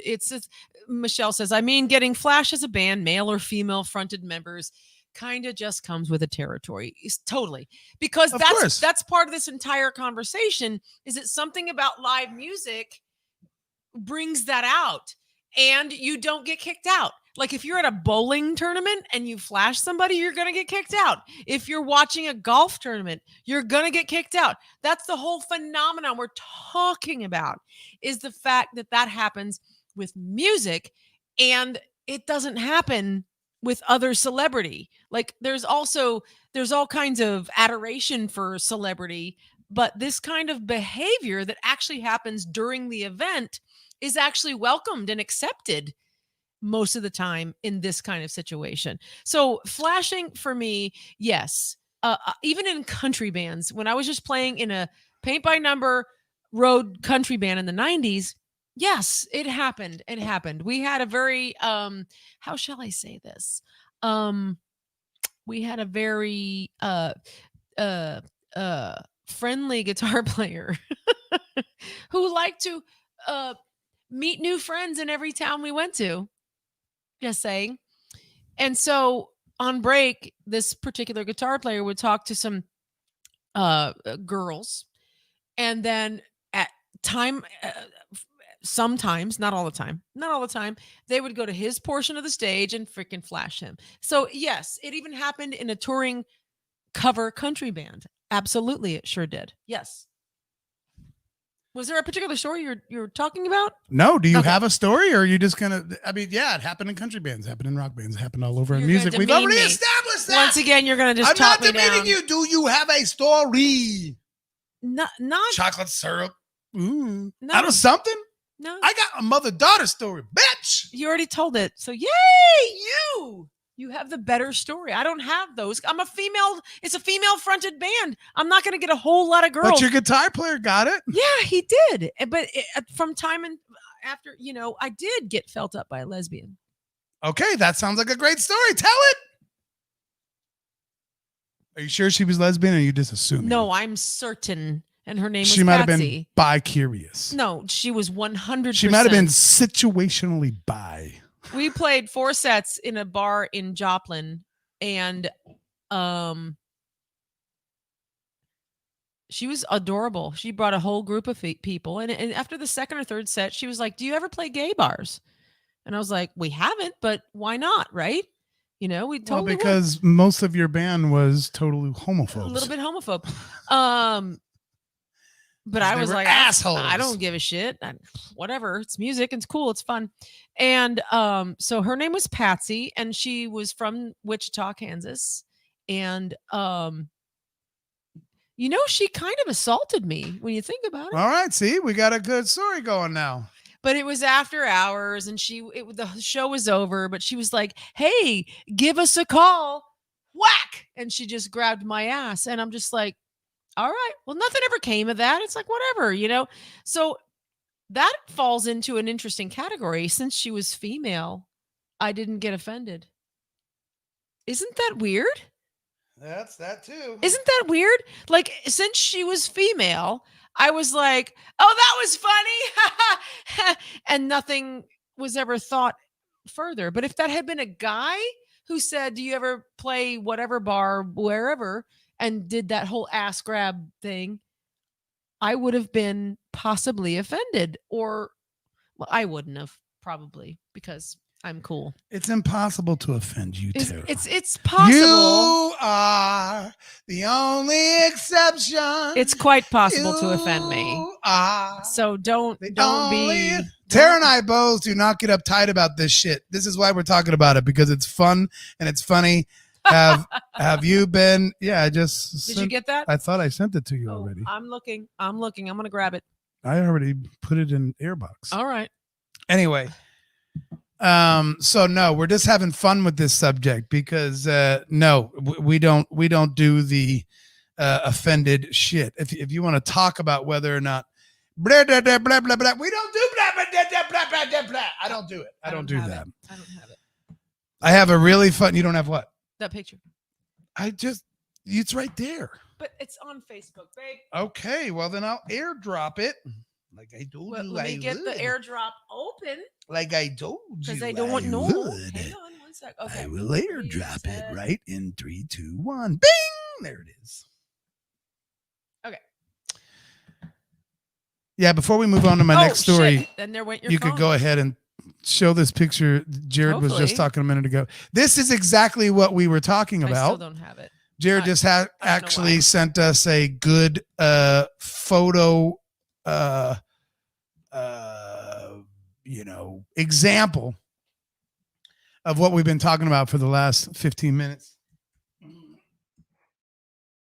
don't know if I have any photos of the girls grabbing all my crap. There might be, but you'd have to all dig my them shit up. While I was trying to sing. Your fantastic junk. My Did I say that out loud? I don't know if I ever caught it on film, but I want to move on to kissing. We'll show this picture. Show this picture super quick. This is like a prime example. Look at that. Look at that. Keep looking. Keep looking. When you see it, comment. When you see it. First of all, his eyes are closed and he's not paying attention to his crowd. I told you guys earlier, he doesn't pay attention to his crowd, but that's not why we're showing you this picture. I'm joking. Come on. Have some fun. Let's have some laughs. Man, I wish I wasn't delayed. I wish we could look at like digital people. I know. We need cardboard cutouts. I guess we could do it, yeah, differently. But look at that right there. But yeah, look at that little hand trying to get up there and get her some. What? I think it's a girl. Is it got? I don't think it looks like it has. Look at the nail size polish. of that fucking hand. That's a huge hand. It's a pretty big hand. Does Jared know or remember if it's know. a guy or a girl? Let me know in the comments and stuff. Mister. What did he say? 50-year-old woman raping my butt. Oh, he said that's a 50-plus-year-old woman raping my butt. Awesome. All right. Well, good. She's just having a good time, man. Let her have a good time. Right? Are you going to file charges or? No, we're not filing charges. We're having a good time. We're just having a good time. That's what I'm saying, man. So kissing. This is the end of segment 2, kissing. Okay, we're going to put Where are we on kissing and being live? Is kissing different than flashing and groping and grabbing all my shit while I'm trying to sing? And Tara, you got groped by the lesbian? Is that what you said? Yeah. Super fun, party time. Let's have a great time. What about kissing? So it's kind of funny. I had this, we used to do I Kissed a Girl in our set for a while. You did it for like 2 minutes. It was we one didn't of do my it very favorites. long, but it was one of my we favorites. had a lot of, yes, that girl was reaching for the diamonds. Totally. Yep. 100%. Of course she was proud of herself. I'm going to tell you a story right now about a girl who was proud of herself. So I did a lot of kissing. Like not a lot of, that sounded weird. I'm just saying it happened a lot. I had moments in the You've liked to kiss girls since you were in first grade. Yeah, I used to get in trouble for it when I was in first grade, kind of, because my first grade teacher told my mom he just kisses girls that don't want to be kissed. It's like, I'm still doing that at 50. Anyway, no, so I had these like dramatic moments, where I would kind of occasionally, it didn't actually happen all the time, but especially when we did the song Kiss the Girl, I would usually try to kind of scope things out, and I could figure out pretty easily which girl would probably be willing to kiss me if I went in for the kiss. Because you don't know, like, right, you could go in for it and all of a sudden it's like, what the fuck? bro, what are you doing? Right. So I didn't want to pick that girl because that's not a girl that wants to have fun right now in this moment. Okay. So, but I could kind of tell, like, because I'm singing this song, I kissed the girl and I liked it, and going for it. And then I could kind of tell some of them that sort of gave me the, like, I'm okay with it eyes, which incidentally, one of the biggest letdowns in music history for me is when Mick Jagger actually sang with Fergie on stage. It's just a kiss away. It's just a kiss away. And they were like right here. And it was like, old ass 70-year-old Mick Jagger and Fergie, and they fucking did not kiss while they're singing. It's just a kiss. I was like, you're a pussy, Mick Jagger, and Fergie, you're a pussy too. You guys just dropped the biggest rock and roll ball I've ever seen, fumbled all over that stage. I hated that moment. Yeah, it was bad. That lack of moment. Yeah. So anyway, yeah. So really a moment. So then a lot of times, like some prayer and somewhere in the song, I would kind of just go ahead and be like, okay, I think this one's okay. And I would kind of come in, and I think 10 times out of 10, I never had an issue. I usually called it pretty good. She'd come in, she'd kiss me. And then it was kind of like shocking because it was kind of like, well, what the fuck, is he really going to kiss her? And yeah, I mean, this was back when shows were cool before COVID. And so I would do this. There's that. And so it always worked out. Well, this story has nothing to do with I Kissed a Girl, but I also, a lot of people who saw us play, I just always did this little stupid, pretentious thing with Heaven's Door, where I would go out into the crowd and I would dance. With a girl usually. Sometimes I would kiss those girls, and sometimes they had a boyfriend over their shoulder hanging out with Monty Lortz who was not cool with it. So sometimes it didn't happen there in public. But anyway, hanging out with Monty Lortz, that's hilarious. Huh? Hanging out with Monty Lortz, that's hilarious. I'm sorry. Well, that girl is in our thread. I know. So anyway, I know. I'm just joking. So one time I'm playing this lake show, right? And so there's all these like girls that are all like leg bodies, and they're all like perfect, and they're all like tan, and they're all like, oh my God, absolute perfection. Everything about them is perfect. Their toes are done. Their nails are done. They're just that girl that does that shit, right? So like the whole dance floor is full of these girls. They are like their own creature. Like, you ever see those like schools of fish that like all swim together? And they all jerk together and they swim together. They jerk together. And they dance together at machine gun shows. Yeah. They're just like they're like being in a zoo and just watching like this fucking aquarium full of these kind of girls that like want to go out on the boat. Like, oh God, yeah, but are you at Cove 20 or Cove 19? Like, oh God, my boyfriend's so stupid because we're at Cove 19. I told him you were at Cove 20. Oh God. Oh my God. The Jimmy Fallon character. Yeah. Those girls are so annoying. I hate them. Can't stand them. Don't care how perfect your bod is. Doesn't matter to me. So anyway, that's this whole room full of those kinds of girls that I'm not a fan of at all. And so my son Bono, happy birthday. He just said, you realize you're sitting next to your perfection. And that's exactly right. I love you, Bono. I was telling a story about girls who think they're perfect and how that annoys me. Oh, gosh. Yes, they do jerk together. You know those schools of fish? And like 6,000 of them do it all at the same time. So anyway, this whole place is full. Oh my God. I have to put this up here. 78. She even used 78. Look at that. Heaven's Door totally started the divorce proceedings for me. Yes! That's actually part of our section 3. We're going to talk about how all this shit, like real life shit happened. How does this all translate into real life? And there's a great one right there. And the reason I'm clapping. I was joking about a story that I did dance with Michelle one night, and apparently her divorce started. The reason I'm clapping is because no good marriage has ever ended in divorce. Oh, yeah. And it wasn't my fault. It wasn't because I danced with her. There was a lot of other things going on. But it was a little catalyst that maybe needed to happen. Bono says, schoolgirls, am I right or am I right? Same kind of thing. Yes. Same kind of thing, Bono. Right, Bono? So anyway, these girls are, they're all dancing. They all think they're hot. They're all close to the stage. They think they got some kind of in with the band. They just don't realize that Machine Gun at that time, all of us were married and most of us had kids and none of us fucked around. We never fucked around. No.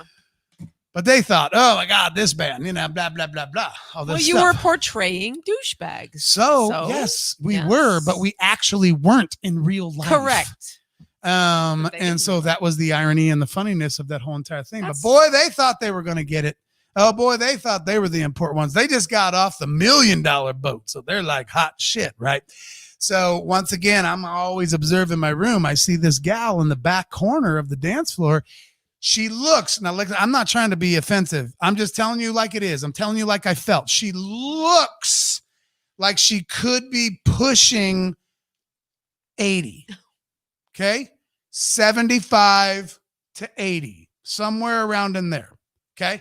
Seriously, whatever first image comes to your head of a woman that is 75 to 80, whatever that image is, that's about what this was, right? But she was partying though. She was like, moving a little slower, but I mean, she had it going on. She didn't have a walker or anything, but I'm just saying she was if I was to guess, it was 75 to 80. But she's kind of got a drink. She's coming down on the dance floor. She don't care. She don't give a shit. And she's kind of coming out. And she's kind of dancing like a 75 or 80-year-old woman would, right? So heaven's door is coming up. And I'm like, I have made my decision. I would usually make my decision on who I was going to dance with before we even started the 6 songs, 10 songs earlier. Right. But the dance floor was filled with beautiful young women. Dude, you can't even imagine. It was Lake of the Ozarks. It just was. Look at Josh Poole. Everyone.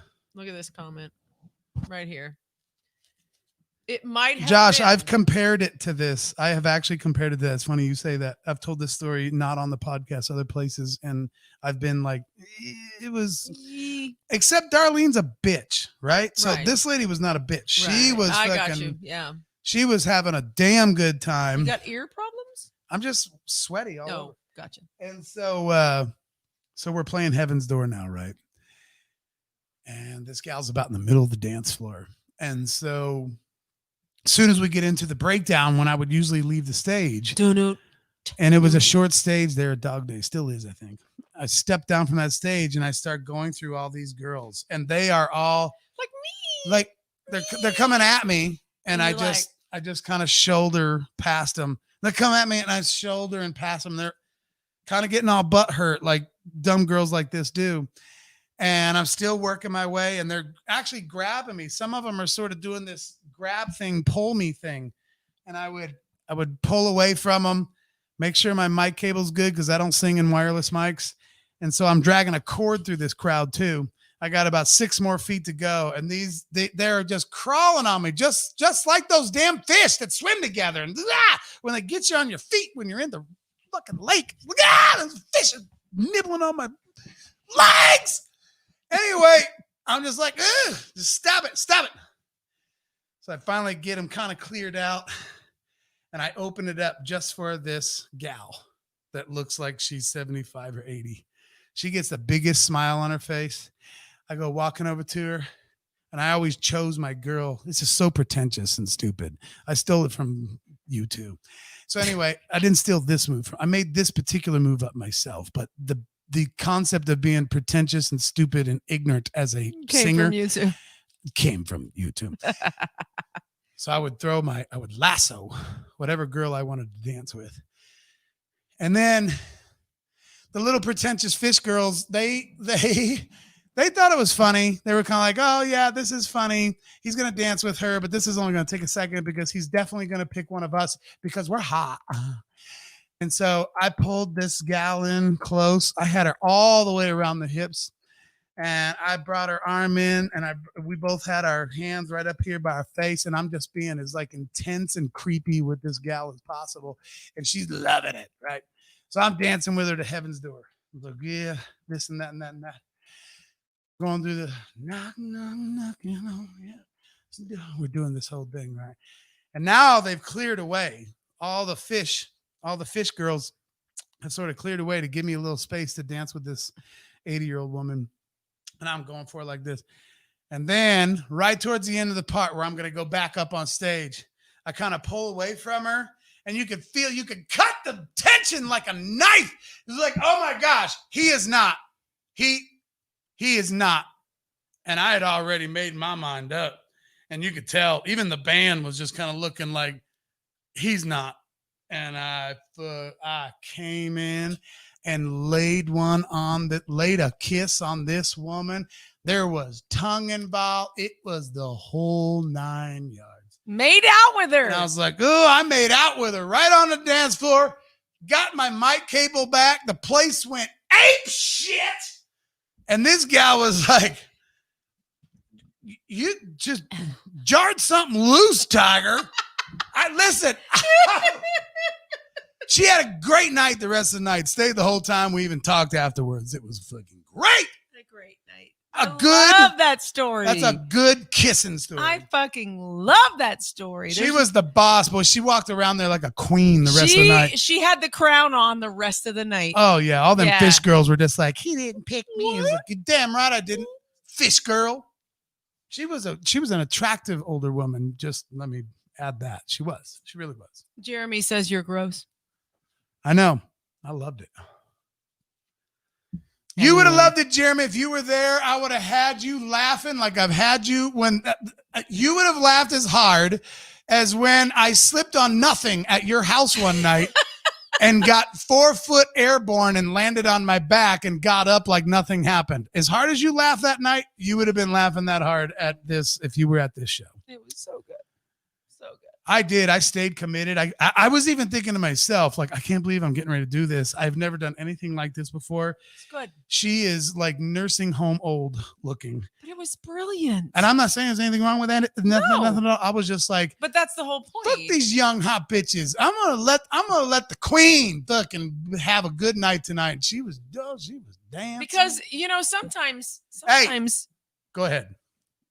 Sometimes youth is wasted on the young. A little bit. Just saying.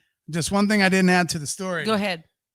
She kissed back like a motherfucker. Yay! I was like, I have gone too far in the weeds on this one.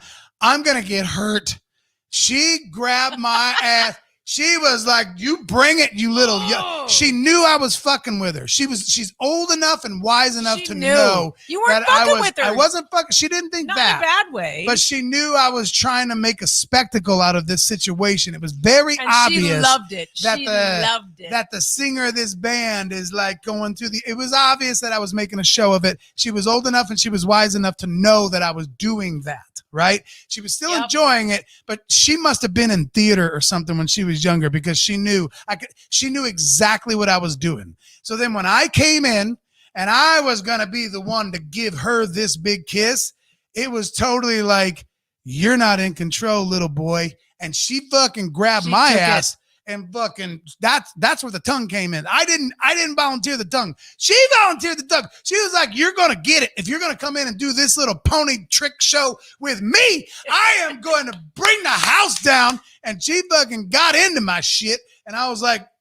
whoa, that was awesome. I swear, I wish there was video of this. And I got back up on stage and had one of the best nights of my life at Dog Days. It was super fun. Super good. So, all right. That fits into our hugging, touching, feeling. Yeah, it's a kissing story. Local kissing kissing story. Be thinking of your stories. Was there something else you want to talk about? No, I don't think so. I think we need to move on. All right. So we're going to move on to our third and final.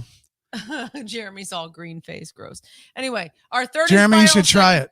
It's kind of cool. Our third and final segment Go ahead. Go on with your bad self. I don't know what it is. I can't read it. Bam. Number 3, is all of this relevant to Springfield, Missouri? And let me tell you, goddamn it is. Fuck yeah, it is.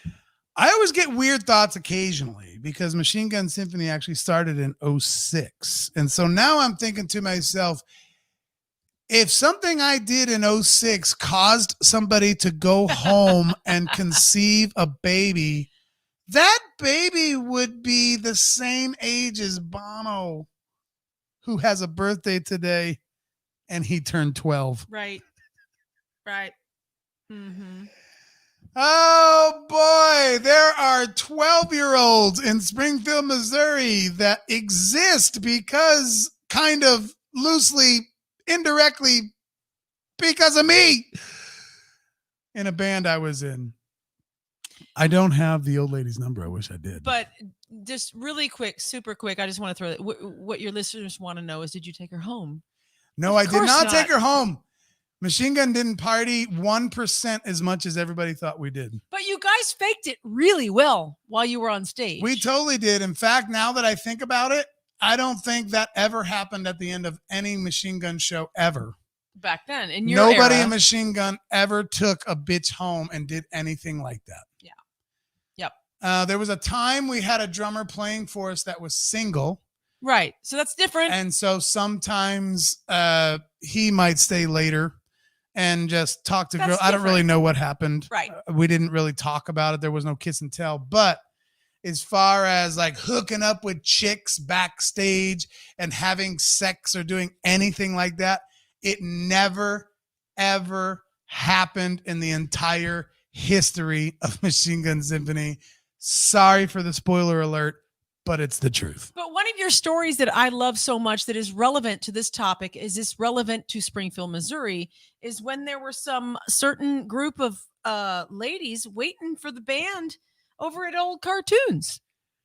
That's true. That is actually a funny story. I think it's funny.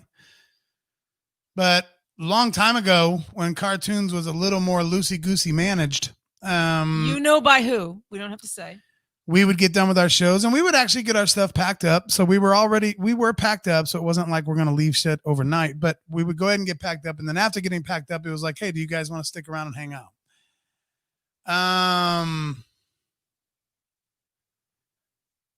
And so. How many guys did I do this with, Tara? Well, none. 12.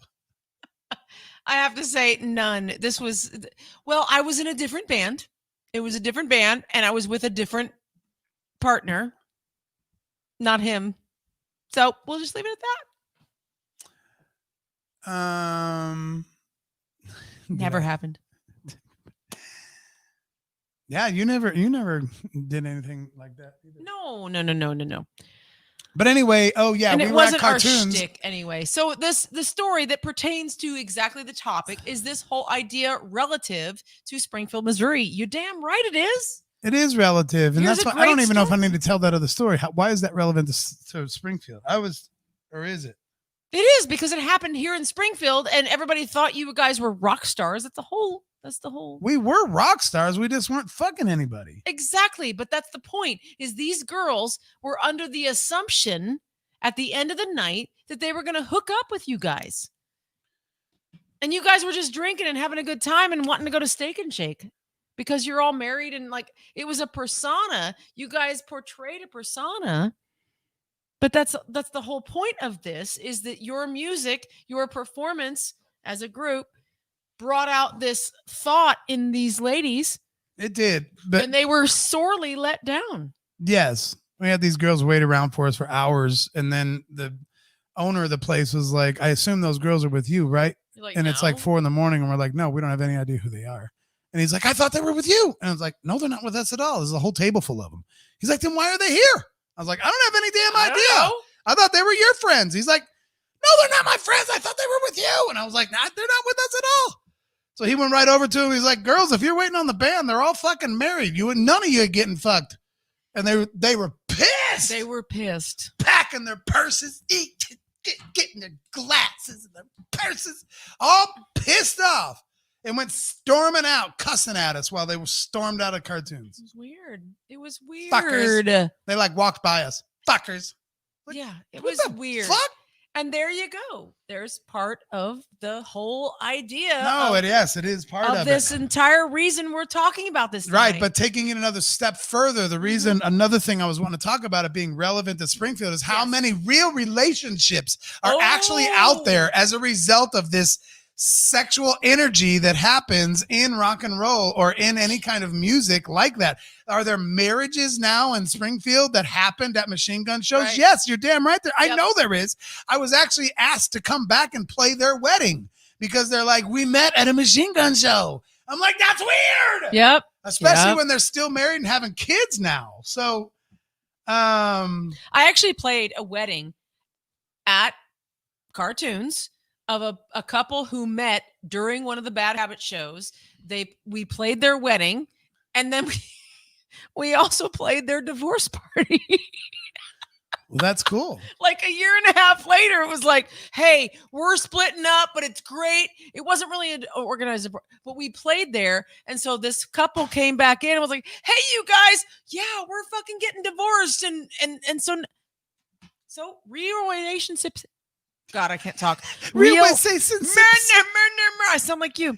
Real relationships happen, but they also fail because of rock and roll. Which brings me to my other point, because Tara and I have both played a bunch of weddings. Yes. And so I had a question for you. Have you ever played a wedding where you knew when you played it, that shit is not going to last? 100%. 100%. I have too. Oh, you just know. You just been hired as the entertainment or whatever, and you're up there playing songs, and they're all getting so drunk, and you're actually not getting as drunk because you're playing their wedding, and you're getting paid usually pretty good money privately from somebody to play. So you don't want to like turn into like a drunk asshole. So you usually stay decent. I mean, they'll offer you drinks and let you drink and things like that. But you don't get shitty drunk. But usually wedding receptions get shitty drunk. And we played a wedding one time where, while still in dress, on the dance floor, the bride. This is the best.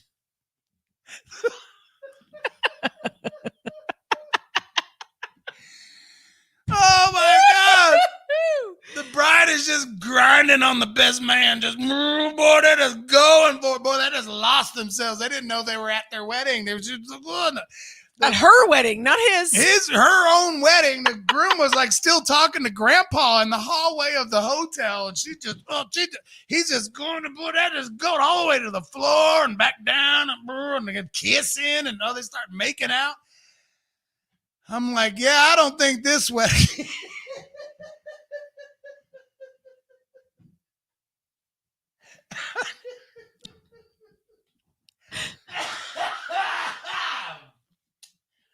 Another groomsman came over. They were double teaming her on the dance floor. That's rock and roll. I don't think that marriage lasted. We don't know. Just a hunch. I don't have any idea. I don't have a very good record of wedding survival.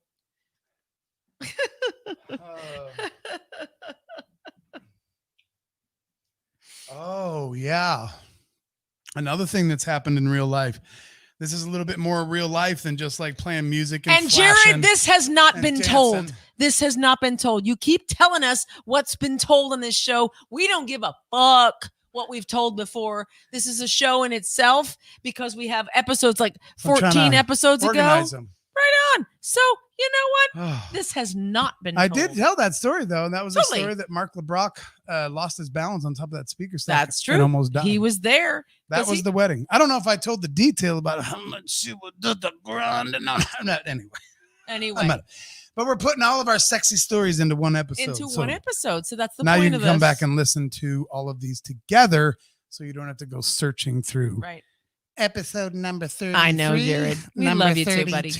Number 31, number 30. If you guys are like, you should hear Dan tell that story about pissing himself at the U2 show, where are you going to tell him to go? See, you don't know where to go. No. Episode number 27, or was it 26? I'm not going to listen 2 hours to find it.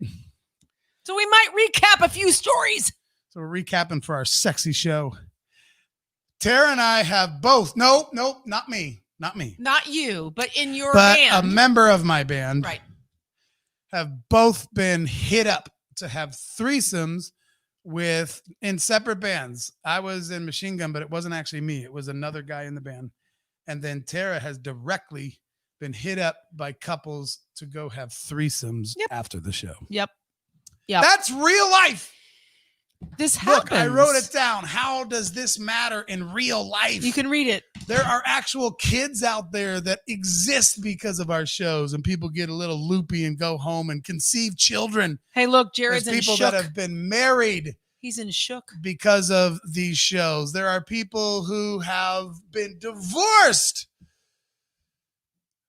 And people hitting you up for threesomes, real stuff. Like, hey, let's meet next week. My husband it's his turn to have a girlfriend. Y'all remember? Whoa, I don't know. The bar of Fusion up on North Kansas Expressway. Mm-hmm. It happened to me there. A great couple. The husband is still on my friends list right now, but yeah, great couple. They seemed great. They seemed fantastic, but it was his turn. Yeah, apparently in their relationship, it was his turn to have a girlfriend. And so they kind of pulled Tara aside. I was like, do you think you might be a possible candidate for my husband? Because it's his turn to have a girlfriend. And at the time, you kind of were not able to pull that one off. Correct. Because you were not So allowed. I did not. Sorry to disappoint, but I did not. You were did not allowed. Not. But anywho. But there were nice people. But anyway, you know. Yeah. So, how about you? What was your story? You don't need to name names. You can call them Jeff and Karen. Oh yeah, my story, which is not actually my story. It was our guitar player's story. Oh, there was we had two guitar players, so you don't know who I'm talking about. Oh, good. It doesn't matter if you knew who I was talking about, but I'm not going to tell you anyway. That's true. There was a couple that approached him together. After a show's over, everything else, they kind of come up to him and they're just like, hey, we were just wondering if you would like to come home with us tonight and have a little playtime. And that would be super awesome. And he also was at a place where he was just like, I can't do that. I can't provide not that. That there's anything wrong with this kind of stuff, but these things happen. It's not just like party and like whatever crazy stuff happens. Sometimes like real relationships, even friendships, have kind of like come out of these scenarios of playing music. And maybe there was sexual tension in the beginning, or maybe there was something sexy about the friendship even starting. Whether you watch someone on stage and go, man, she's really cute, or man, he looks really hot doing that. Then all of a sudden you become friends. You don't get married. You don't have sex. You don't do anything crazy, but you end up forming like lifelong friends. And it might have started with an attraction. Totally. And that attraction might not have happened without the music. Totally. And that's the point of this whole entire show, which is actually kind of interesting. And I think it's sort of fun and cool. And I like what Josh Poole says here is you never know till you ask. And that is so true. Like there was no offense taken when I was propositioned. It was like, hey, I'm just not gonna. And they were like, hey, cool, high five. We love your band. They stayed the rest of the night. Blah, blah, blah, blah, blah. Yeah, because the bigger point is that you just got on stage and you sang some 80s songs. Yeah. Now all of a sudden you find yourself being asked to go home with a married couple. And it's like, that is a, like if I worked at a vet, and I'm like making appointments and answering the phone calls, usually at the end of my day as the receptionist at the vet, nobody says, hey, we're a married couple. Do you want to come home with us? Right. If you're bagging groceries, at the price cutter, usually your workday does not end in, hey, you want to go home and have a threesome with my wife? Probably not. But it does happen. At a rock show. It's happened. Or a music show. In both of our worlds a separately. Music show. It does happen if there was a musical endeavor. We are not saying it's wrong. No, not at all. I'm just saying this kind of shit's, it's interesting.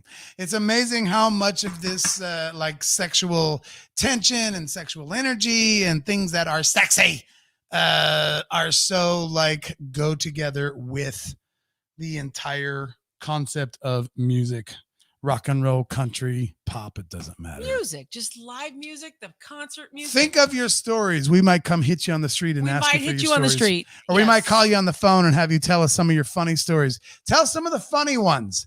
Tell some of the funny ones.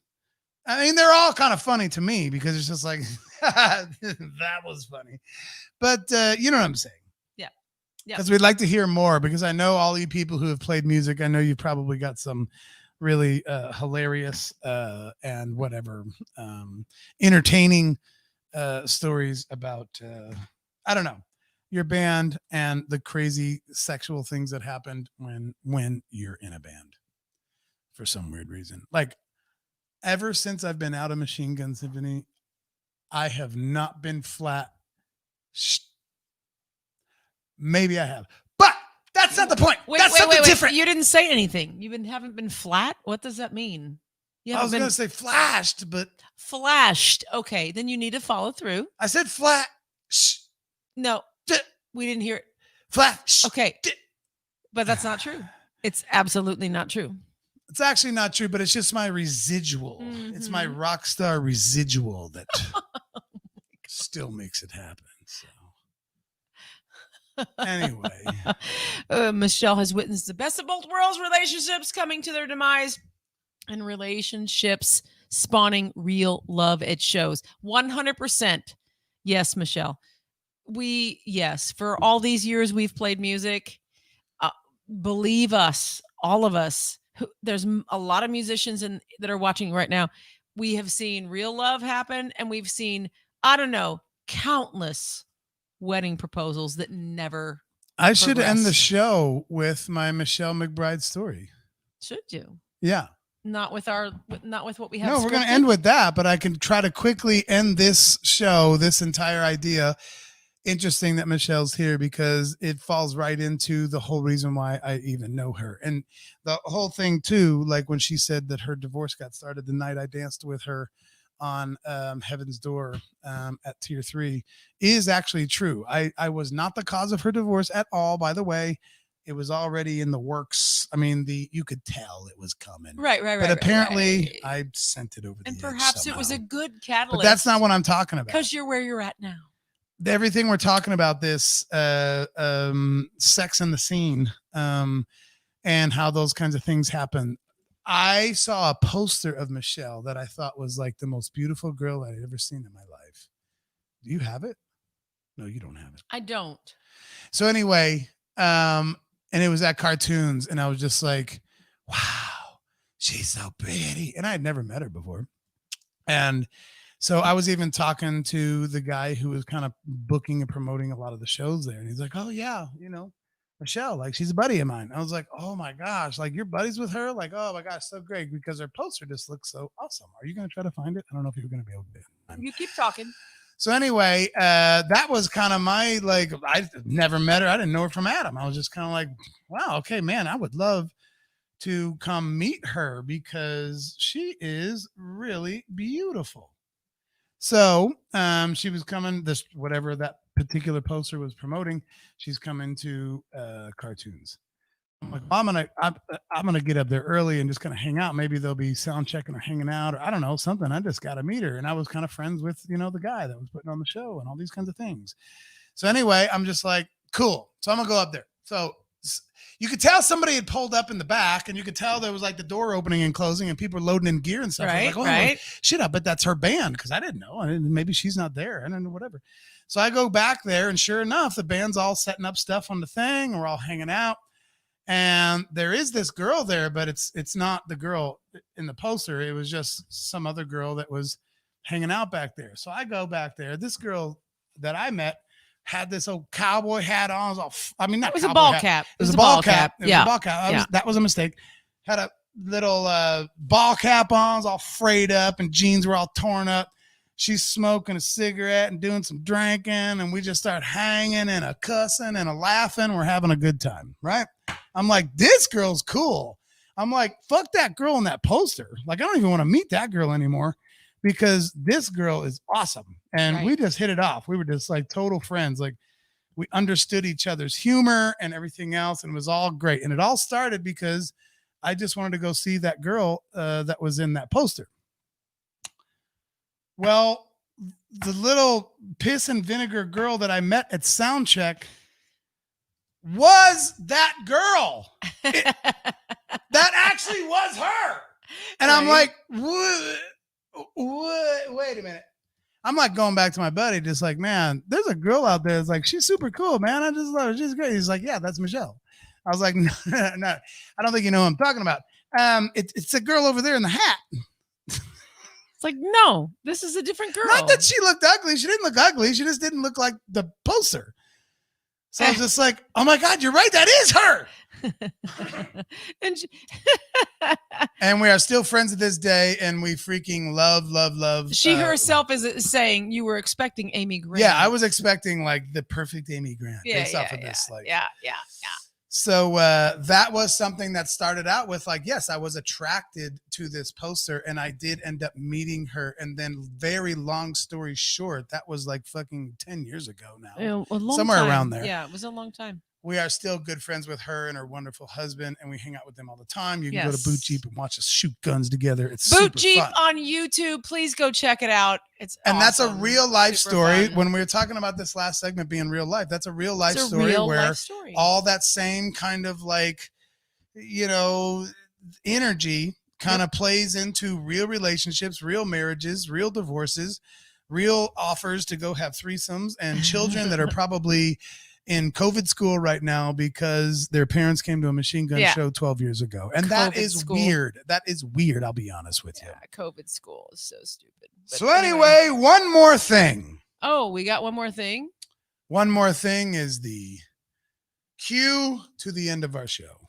Oh, I like it because we've gone long tonight. I like it, even though we tried to stay within boundaries. So, Tara Lynn, I'm just going to ask you randomly out of the blue, what are your goals this week? My goal this week, holy crap, is to get cabinets built and installed that we said we would. That's just job. That's just work. That's just work. Oh, okay. All right. All that is work. All right.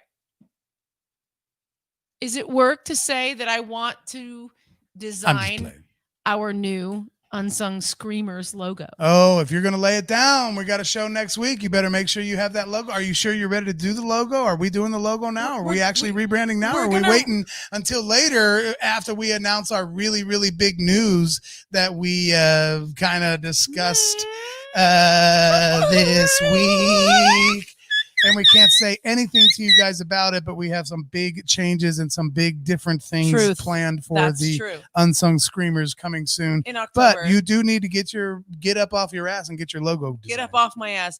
Well, my boss beats me down so hard to get cabinet shit done that I don't have time to do fun stuff like a new logo for Unsung Screamers. Because if you can look, I always do this backwards. Wait, right there.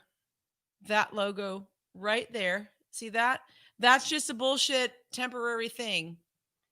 So, right there, we're going to do a new Unsung Screamers. This chat on Thursday nights is going to turn into something different. That's all we're going to say about that. And I love Josh Poole's Sweet 16. My goal is to finish my Sweet 16. Sweet 16. Sweetheart, thank you for saying that because that is another goal. I totally need to finish that shit. We all do. We all need to finish our Sweet 16. Yes, we do. Daniel Fritz, what is your goal for this week? My goal this week, I haven't thought about this. My goal this week is, oh my gosh, you haven't thought about it. You're the one who asked the question. I'm failing so bad at this. Oh my gosh. Of course, Jared's is ready. Jared, are you sure it's ready? This thing can't be done super fast, you know. They got to be the biggest 16 songs of all time. I know you understand that. I'll bet it is ready. I can't wait to hear it. And that's going to have to be something we all get together on somewhere else because Facebook is not going to let us enjoy music together for very much longer. Because Facebook is being weird. What's your goal for this week, babe? For a year. You must have been starting on your own list. Did I talk about the Sweet 16 a year ago? I don't know. He would know because he takes notes on every one of our shows. Probably so. Well, apparently he knows what we've talked about. It is super difficult, Michelle. Yes, it is, but that's okay. Super All right, difficult. Michelle's so- working on hers. Josh Poole's working on his. Jared's already done. I'm actually still working on mine. I'll be honest with you. I don't have mine done either. So here I am giving some people some shit, but I don't even have mine done. I don't either. Isn't that funny? What's your goal for this week, babe? My goal for this week is to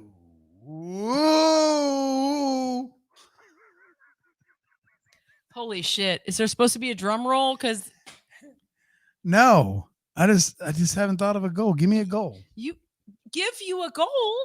Yeah, give me a goal. You're the one who wrote it down. I know, but I didn't think about having to answer it myself. You put me on the spot, so you need to be put on the spot. So what is your goal for this week?